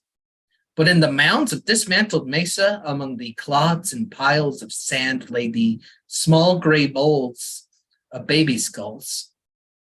Not until they climbed to the bottom did they see the slivered bones glinting from the freshly sliced dirt and rock wall, a mausoleum mosaic, a sick tapestry, the tiny remains roused from death's dusty cradle, cut in half, cracked, wrapped in time-tattered scraps of blankets. Let's call it a day, the white foreman said. That night, all the Indian workers got sad drunk, got sick, while elders sank to their kivas in prayer. Next morning, as dawn festered on the horizon, state workers scaled the mesas, knocked at the doors of pueblos that had them, hollered into those without them, demanding the Hopi men come back to work, then begging them, then buying them whiskey, begging again, finally sending their white wives up the dangerous trail etched into the steep sides to buy baskets from Hopi wives and grandmothers as a sign of treaty. When that didn't work, the state workers called the Indians lazy, sent their sun hat wearing wives back up to buy more baskets, Katsinas too, then called the Hopis good for nothings before begging them back once more. We'll try again in the morning, the foreman said. But the Indian workers never returned. The BIA's and DOT's calls to work went unanswered as the fevered Hopis stayed huddled inside. The small bones half buried in the crevices of mesa, in the once holy darkness of silent earth and always night, smiled or sighed beneath the moonlight while white women in Airstream trailers wrote letters home praising their husbands' patience, describing the lazy savages, such squalor in their stone and plaster homes, cobs of corn stacked floor to ceiling against crumbling walls, their devilish ceremonies and the barbaric way they buried their babies. Oh, and those beautiful, beautiful baskets.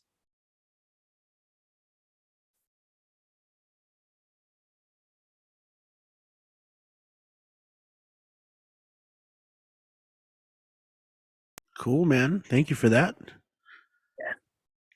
I'm sitting on it. Hang on. Oh, there you go. All right. The Tumblewords Project. Every 1 to 3, every Saturday. Oh, not every 1 to 3, that'd be ridiculous. Every Saturday from 1 to 3 Mountain Time, we have a generative writing workshop. Yes, this week, our host will be Monica Gomez, a legendary figure in El Paso, and I hope you will agree with my assessment too after she's done.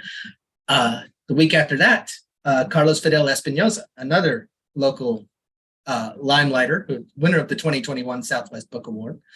And then to close out the month, we have Brian Franco with Consequential Words, and that he said during his set.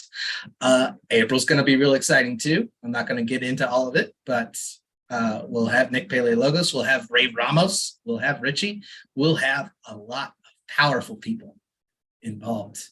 And I can't find my paper. I don't want to do that whole thing. So you already know. Y'all, it's been 3 years. Figure it out. Okay. Back to you, Richie. That's perfect. You know what? And I'll tell you what, you can go back to every single episode before this one.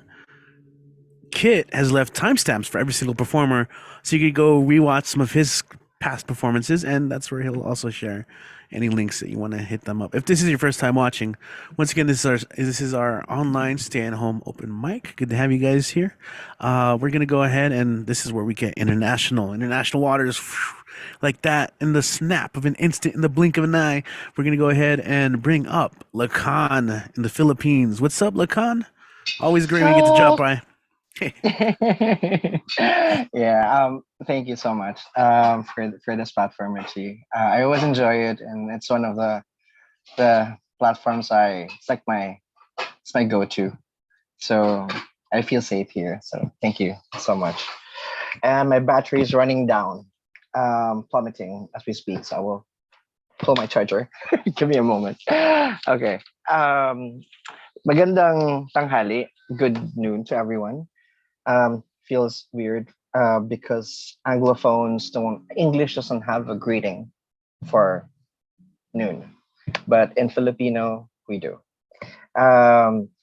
So I have 3 poems for today, and 2 poems are from me, and I have a cover. And I'll start with the cover, which I will share a screen, which I cannot right now. Sorry. Richie, would you be so kind to activate the share screen? Try again. You got it. Awesome sauce. Thank you so much. Okay. Oh, I can't. Wait. Still can't. Okay. It's okay. I will just read it.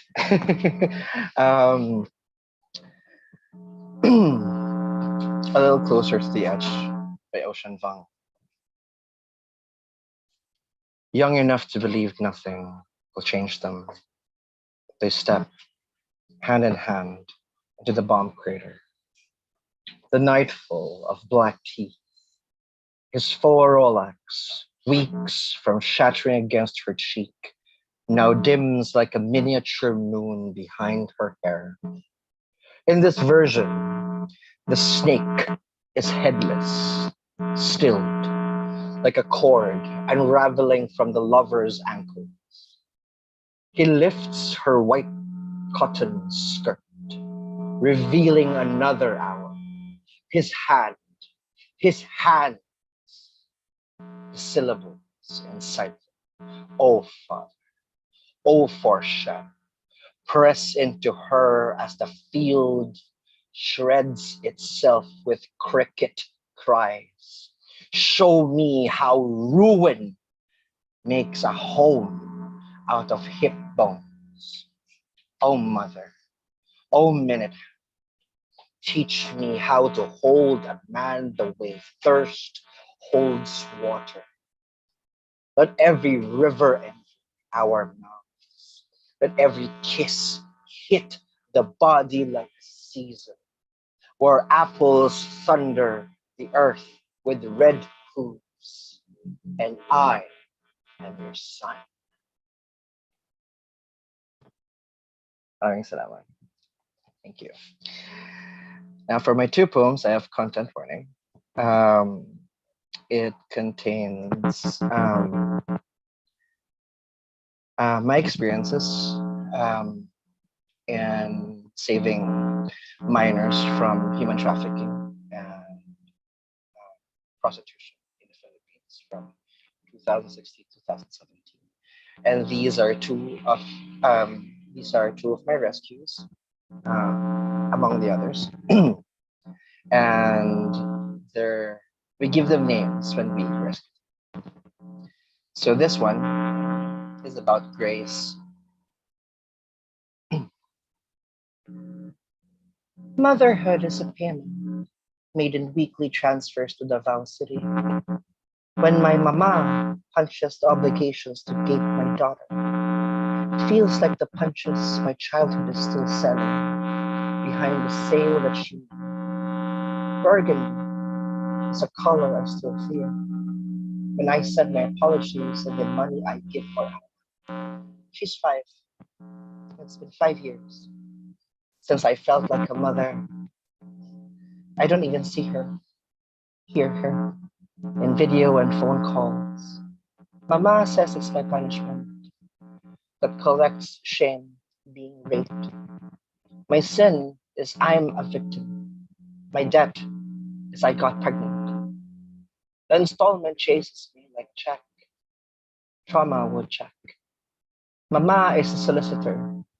That's why the interest is to wire me to Metro Manila in Poblacion to make a sale out of my body. That's where I fund to find being found. Stripped beyond the scent. When you're a mother, you'd sell everything under your skin just to hold a future with your daughter. To be called a mother. But even that is spawned by Mama.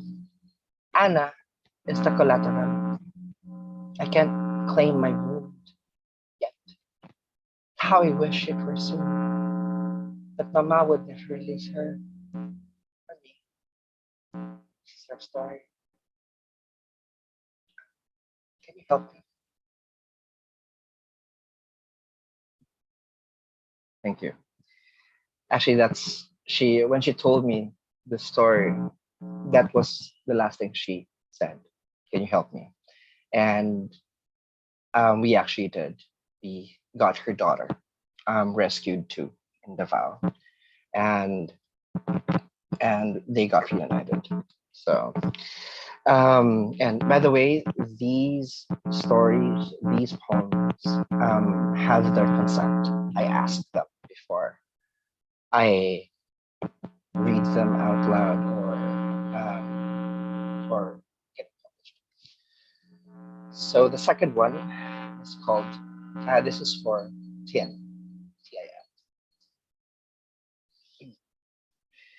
Tasty is a type of bread in this third world country. You can make a sandwich to eat even at 2 a.m. First, you unpack debauchery with the hunger, undressing, revealing a suppled body to be sampled. You lay one piece flat like a shit that won't gossip. The call all release you'll savor time with. Then, throw in the meat next. Fresh and innocent. 10. A perfection you'd sin for 4 hours. You lather it thick with a lick of butter. Stateside, they always make it better there. It's just a few dollars. Finally, you top it off with another white slice. A body that knows how to press hard. Hold it with 2 hands to choke the feeling. Feeling the age of taste as moans open the jaw. Wide as an ego. Let go of your guilt. Less is always depraved. Sink your teeth so deep, God would never find it. The gluttony of your avarice for anything too good, it's forbidden. Trust it deeper than a crime of child's play. Chew and screw the meat like a primal shade. Having a snack is second nature to you. Means every piece, you paid for it anyway. Swallow the youth of a moment. Let it surrender to your payment. Is it delicious? Exotic and naive.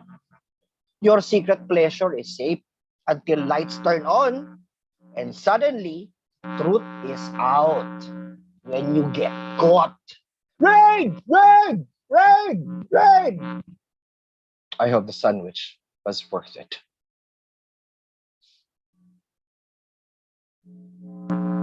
Thank you. That poem is for the youngest that we have rescued. She was 10.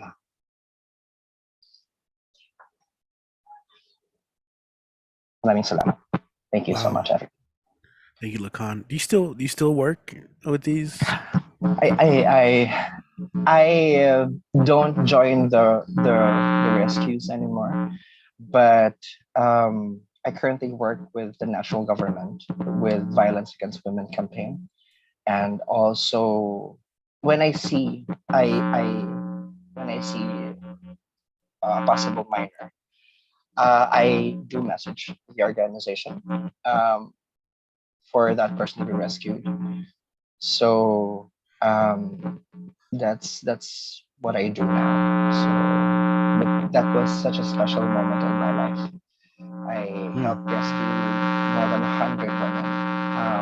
It was just so everywhere. So, and it was so difficult. Lacan, really quick, I don't know if you're using like a mic connection or something, but there's I don't know if it's a Static. bad connection, but there's like a buzz Oh, in your out. ah, gotcha. This is better. Sorry Oh about my that. God, we should have said that. Oh, I should have said something earlier. Oh no. I was trying to message you, but okay, Oh, sorry about that. sorry, But sorry, sorry. all good. We so I know that everyone here on the Zoom call can see your awesome graphic there. Oh, But thank you. for those on YouTube, they can just look you up at the LKN Poetry, the Lacan Poetry on Yeah. any social media. Yes, although I'm on pause since December, taking my break for a long time. Yeah, Yeah. Do take it. For anyone, if you feel that you need to pause, pause. that is It's okay. really important advice. Yeah. Cool. Well, thank you so much. I mean, in that case, I'm super grateful once again that you joined us tonight and shared those pieces with us. You know, I know that's tough work. So and yeah, it's good. Come back whenever, man. Salamat, Richie. Bye. Bye. All right, let me see. Let me go ahead. All right, we're back. Oh, hey, Mike's falling apart over here. All right, we're gonna go ahead and continue. Thank you for that once again, Lacan. We're gonna go to Washington D.C. That's right. Yeah, we already know him. I know him. Do you know him? You down with Eddie P? Yeah, you know me. Let's go ahead and welcome from Washington D.C. Mr. Ed Poetastic. What's up, man? What's up, my brother from another world with words like thunder, like no other? Woo! Hell, I'm doing great, great, great. Thank you for making our Monday night so delight in the wonderful Potastic Spotlight. All right, my name is Ed Potastic, or I'm feeling fantastic. Please give me time to enjoy my rhyme, fall through sublime. I got jokes for you folks. I got 6 jokes and 3 poems. The first joke is, what did the preacher said about the cow? He's moving through greener pastures. What was the dog's favorite sport? Professional frisbee. What do you call a hungry plant? A Venus flytrap. What was the snake's favorite instrument? The flute. What do you call a bear on cocaine? A polar bear. Last but not least, what do you call a horse swimming? A seahorse. All right, hope everyone enjoyed those jokes. This is Women's Appreciation Month, so I got some poems about women. This first one's called Feminine Flower. Please seed me, please don't weed me, please grow me, please don't shrink me, please hold me, please don't pluck me, please light me, please don't shower me, please water me, please don't dry me, please feed me, please don't starve me, please rain on me, please don't storm me, please soil me, please don't pest me, please shine me, please don't hide me, please root me, please don't cut me, please love me, please don't hate me, please nurture me, please don't eat me, please support me, please don't deny me, please strengthen me, please don't weaken me, please flower me, please don't deflower me, please protect me, please don't harm me, please heat me, please don't chill me, please spread me, please don't drought me. Thank you. Got another poem. This is called Guy's Love.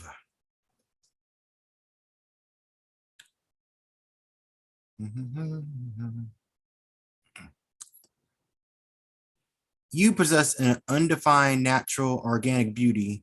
You dance around the bright sun on an important duty. Your eyes, the Great Lakes colored in sparkling blue. Your tears are sweeter than strawberries, blueberries, and honeydew. Your body's a wonderland full of sublime and wonderful delights. You give us warming sunlight for our darkest nights. Your skin is earthly, smooth, and grounded in the vast desert. You just give, and give till it hurts. Your children are the vivid, rooted, fluorescent trees and flowers. They stand healthy, rooted, and stern with unique powers. Your age is vast in the far reaches of dark space. I didn't say ancient. Oh, wait, is that a teardrop or a river flowing across your face? You're more powerful than any earthquake, tsunami, or hurricane. You bear us with our toxic fumes, endless cutting, and rumbling pains. Your rage is the roaring, unpredictable, and screaming volcanoes spewing molten lava. Sometimes you create clouds dropping, clear, refreshing, and rejuvenating Java. Your love is surreal, generous, and deeper than our baby blue skies. You feed, nurture, and grow us, your pesky flies. Hope this poem does you justice because it's coming from a microscopic soul. Thank you for the gifts of diamond, ruby, irons, titanium, copper, silvers, and gold. Thank you. I got one more for an encore. This is called Motherly Love.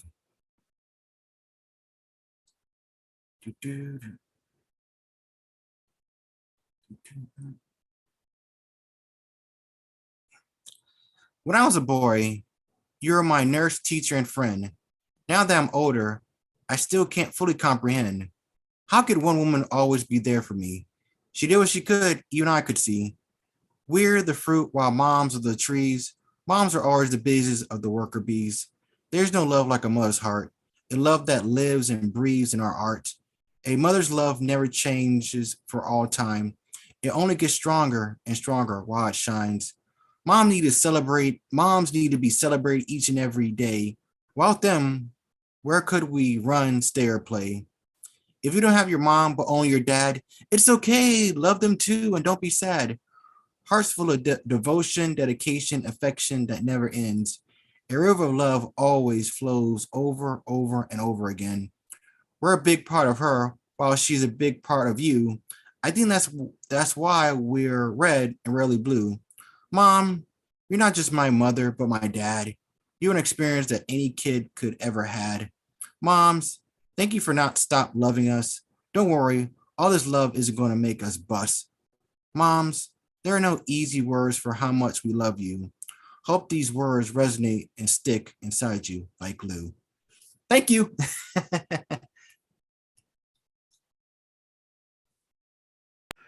Awesome, awesome, awesome. Awesome, Ed. Thank you so much, man. Yo, how can the beautiful people find you and support you online?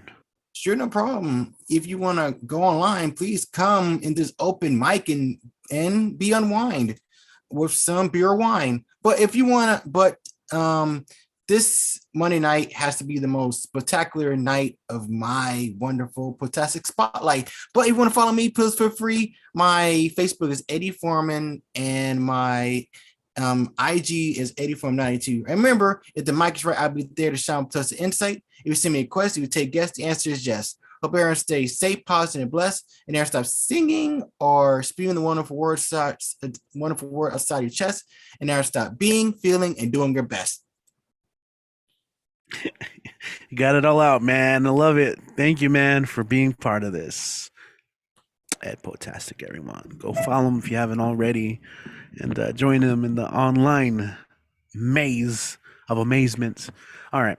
Next up, we have, we're going to go to New Jersey. So Ed was in Washington. We're going to go stick around East Coast, New Jersey, where we have the Chameleon Poetic. If her internet is working for her, let's double check. Terry Rose Judson, the Chameleon Poetic in the house. Let's see. Yeah, what's up? Hey. Are we looking good? Are we feeling good? Oh, you're muted right now. It's doing some weird stuff tonight. I don't know what it's doing. Let's It's making embrace me the nuts, weirdness. though. Gotcha. I'm gonna do a cover poem tonight, which I don't normally do, but I'm going to do it. for Women's Month. And this is out of Birds Fall Silent in the Mechanical Sea. And it's a great weather for media publication. It's an anthology. And the poem I'm going to read is by G.G. Silverman, and it's on page 99. And it's called Rights for Women to Perform Upon Waking. Number 1, run your fingers over your skin, name the hurts, count the scars, gather the bodies of murdered sisters, heap their bones for reckoning. 2, stand naked in a circle of snakes for protection. Close your eyes, breathe deeply, fill your belly with fire. On the dark stage of your mind, concentrate. Envision your body's a gun. 3, eat the hearts of hunters to know their ways. Guard your daughters with touch and razor. Give them magical names. Vengeance, Maleficum, fearsome. 4, form a small woman of clay. Weave your hair for her clothes. Pluck your teeth for her eyes. Scribe the names of bad men on her palms. Whisper the word kill. Open the door. 5, in a field far from the city, dig a hole as wide as your hand. Scream in the earth as long as you must. Release the seeds of your anger. Water your darlings with tears and blood. Moan their songs of sorrow. Watch knives grow tall in the field. See how they glint in the sun. Harvest the daggers, the swords, the scythes. Set some aside for reaping. Forge the rest as your throne. 6, sever the ear of a rapist. Coat it in honey. Put it under your tongue. Stand in the subway at midnight. Hear men's maleficent thoughts. Sorry, that's not the right word. Malevolent thoughts. From a safe distance, snap their necks with a flick of your wrist. 7, to break the backs of the slavers, weave 3 men out of straw.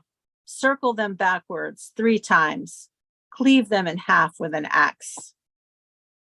8, to prevent the resurrection of the Bluebeards, search for their graves, exhume their remains, douse their corpses in oil, burn them to ash, smash their headstones, erase their names. 9, file the teeth of boys until they're no longer demonic. Feed them rose water and pearls. Bind their fists in ribbons and lace and set them loose in the wild.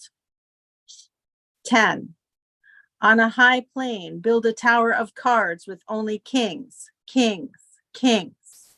Summon the wind, thunder, deluge. Topple the kings to the earth. 11, chant the bones of your sisters to life. A little bit heavy, but freaking good. Oh, that was great. Thank you.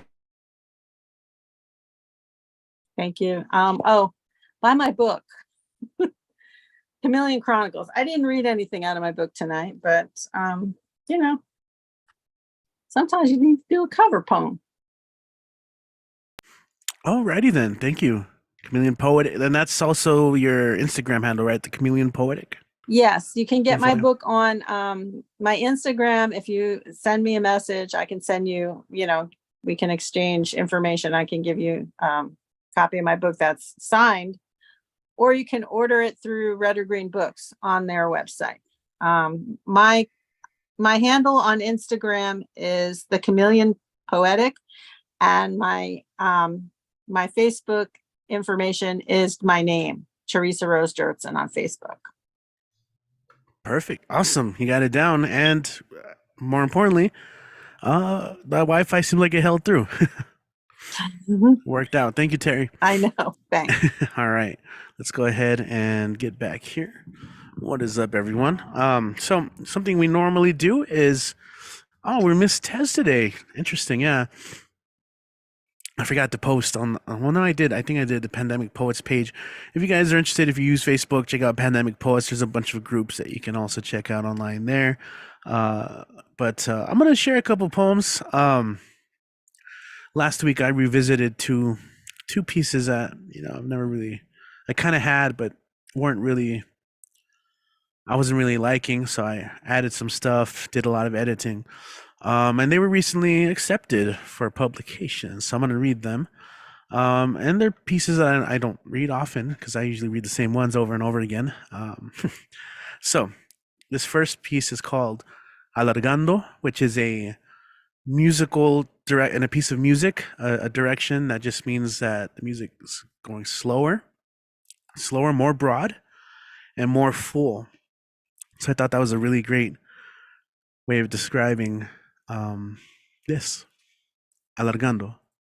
I want to experience you in slow motion, to better understand the flutter of your smile as it unfolds into a mercy I had only known to take flight for better men. You can't break this Mazapan heart. We covered it in sweetness. Okay, there's that one. And then the second one is called Música Mestiza. If Melquiades were a merengue musician, what kind of chord progressions would he throw down and leave to be deciphered in the dance steps of lovers? Hand to waist, eye to eye, hips in sync to a 2/4 beat. Would he take a split second during a rest to gaze beyond the bell of his horn and come to focus his gaze on the mystic whirl of lovers intertwined in the moment? A syncretic soundscape, living beyond the scuffle of leather, swish of fabric, click of valves, and a trumpet's blare stretched out in a ribbon of sound. Would Trujillo truly embrace merengue so freely, if also forced to celebrate the dark sounds of its African lineage? Música mestiza, mira no más. This is the supreme sound in the sacred silence, the secret scores of ancestors inscribed into our skeletons that compels us to dance as an act of resistance. Play away, Melquiades. Play away. All right, 2 short pieces today from me on that. Yeah, but it's always cool to get pieces published. Anyway, let's go ahead and continue with our closer. It is the bottom of the 9th inning. There's a new pitch clock, and we're trying to figure out the timing of it all. But now we have our electric closer. We're calling for the right-hander, Dan, the man. Yo, Dan, what's going on? Hey. Well, how's everybody doing tonight?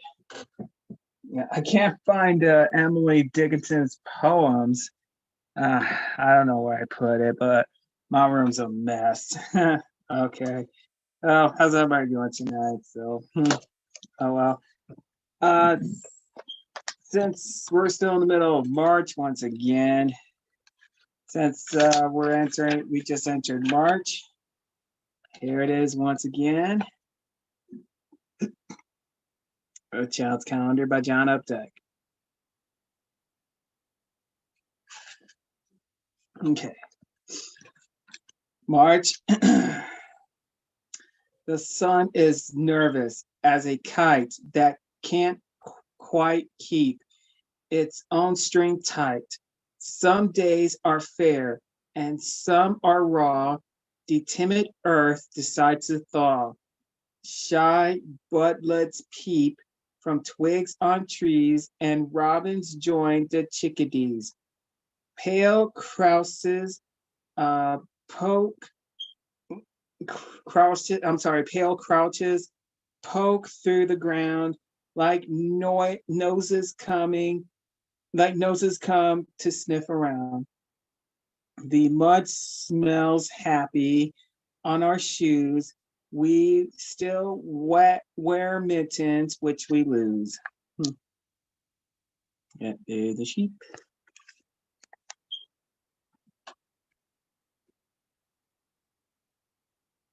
Yeah. Month of March. Child's Calendar by John Updike. Okay, here.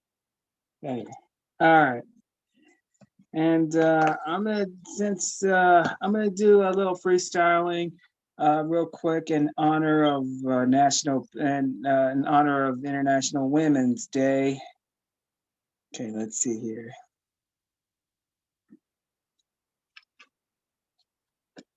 Okay, hold on.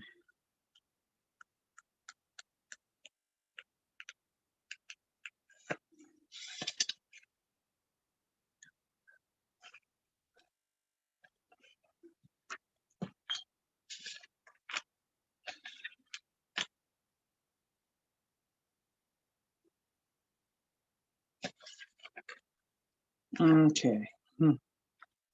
Yep, they are women. Hear their roar. And stay, they go out the door. And 1, 2, 3, 4. They saddle ashore, ship to shore. Always coast to coast, a 2x4. And yeah. So ladies represent. It is always meant to remember. This day is remembrance. Yep. So, yep, from Susan B. Anthony to Rosie the Riveter to Barbara Walters to Sandra Day O'Connor to I'm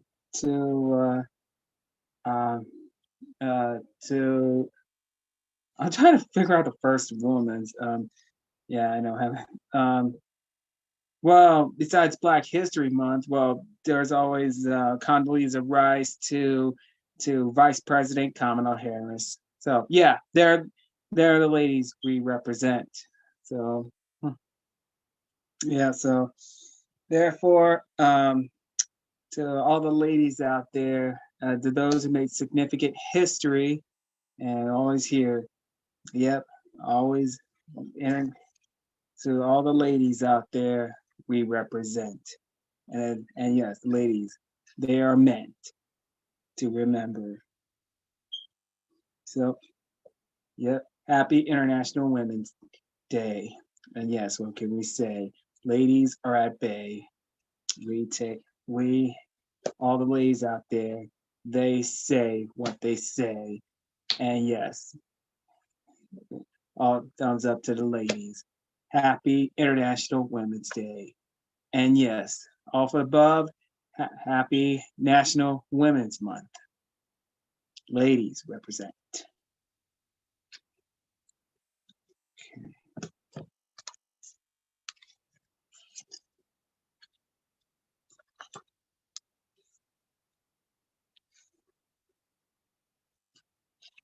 Okay, here we go again. Words of love, piropos, romantic sayings from Mexico.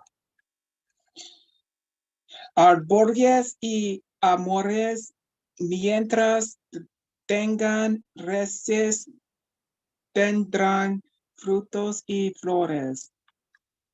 Trees and lovers, while they have roots, with half fruits and flowers. Yeah.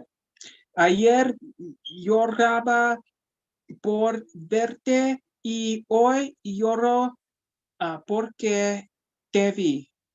Yesterday I weep with longing to see you. Today I weep because I saw you.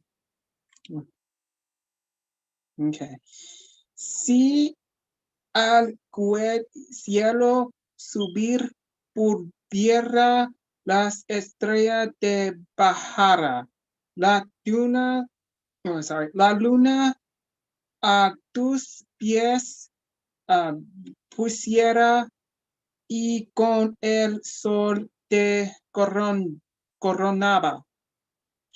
If I could reach the heavens, I would bring you the stars.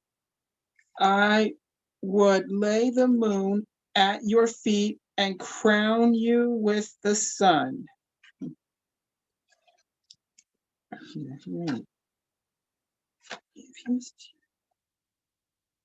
Okay, I don't want to read that one. Okay. Vino, mujer y tabaco dejan al hombre muy flaco. Wine, women, and tobacco leave a man too thin. Cool art. Okay. Okay, no, not that one. Okay. All right, here's two more. Si fuera papel volaría, si fuera tinta correría, y si yo fuera estampilla en ese sobre me iría. If I were paper, I would fly to you. If I were ink, I would run to you. If I were a stamp, I would send myself to you on this envelope. Oh, nice. Okay, one more. A los ángeles del cielo les voy a mandar pedir una pluma de sus alas para poderte escribir. I'm going to ask the angels in the heavens so blue to lend a feather from their wings so I can write to you. Okay, I'm going to go ahead and stop right there. Once again, Priopos, Words of Love, Romantic Sayings by Mexico. From Mexico, not bad.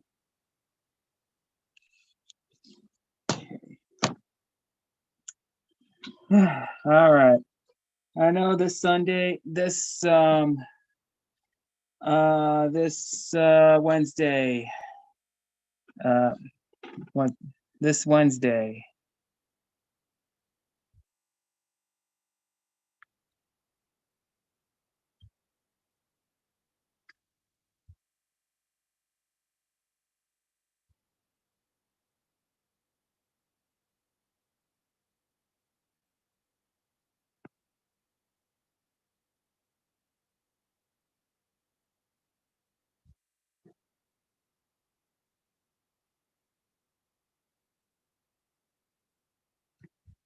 Hey, Dan, you kind of stopped talking there. This Wednesday, what? There it is. Yep. As part of this month,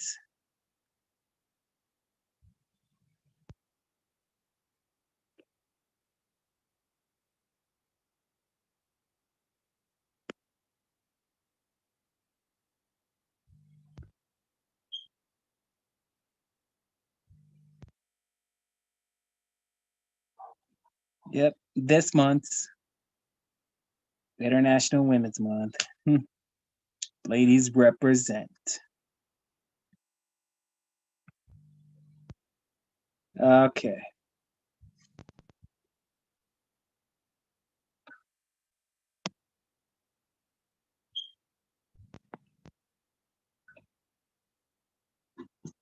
All right, here it is. Read it and weep it. I'm still behind post on Twitter and Facebook.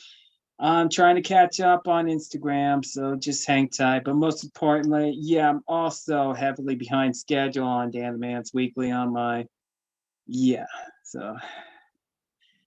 Okay, so just most importantly, just follow Dan the Man's Weekly on YouTube and don't forget the hashtag and subscribe to my channel. Okay.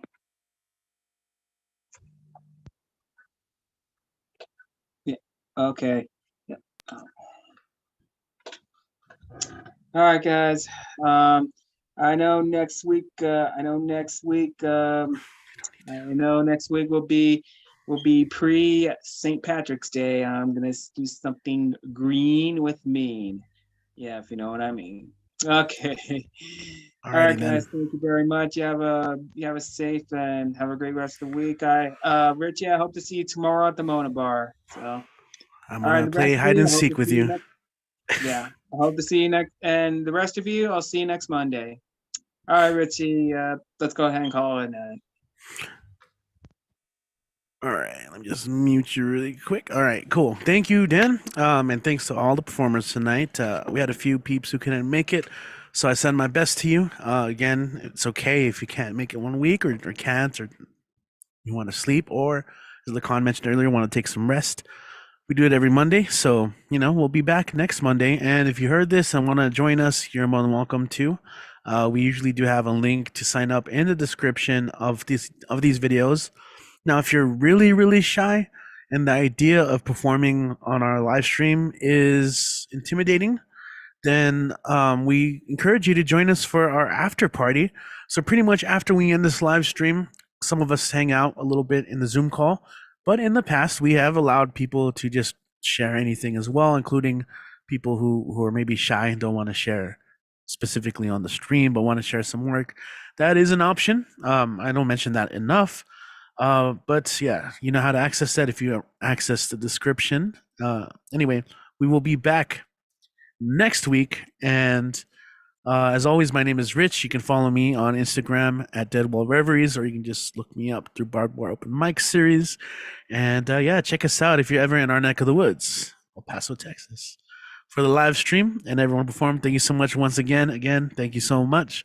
We will see you next Monday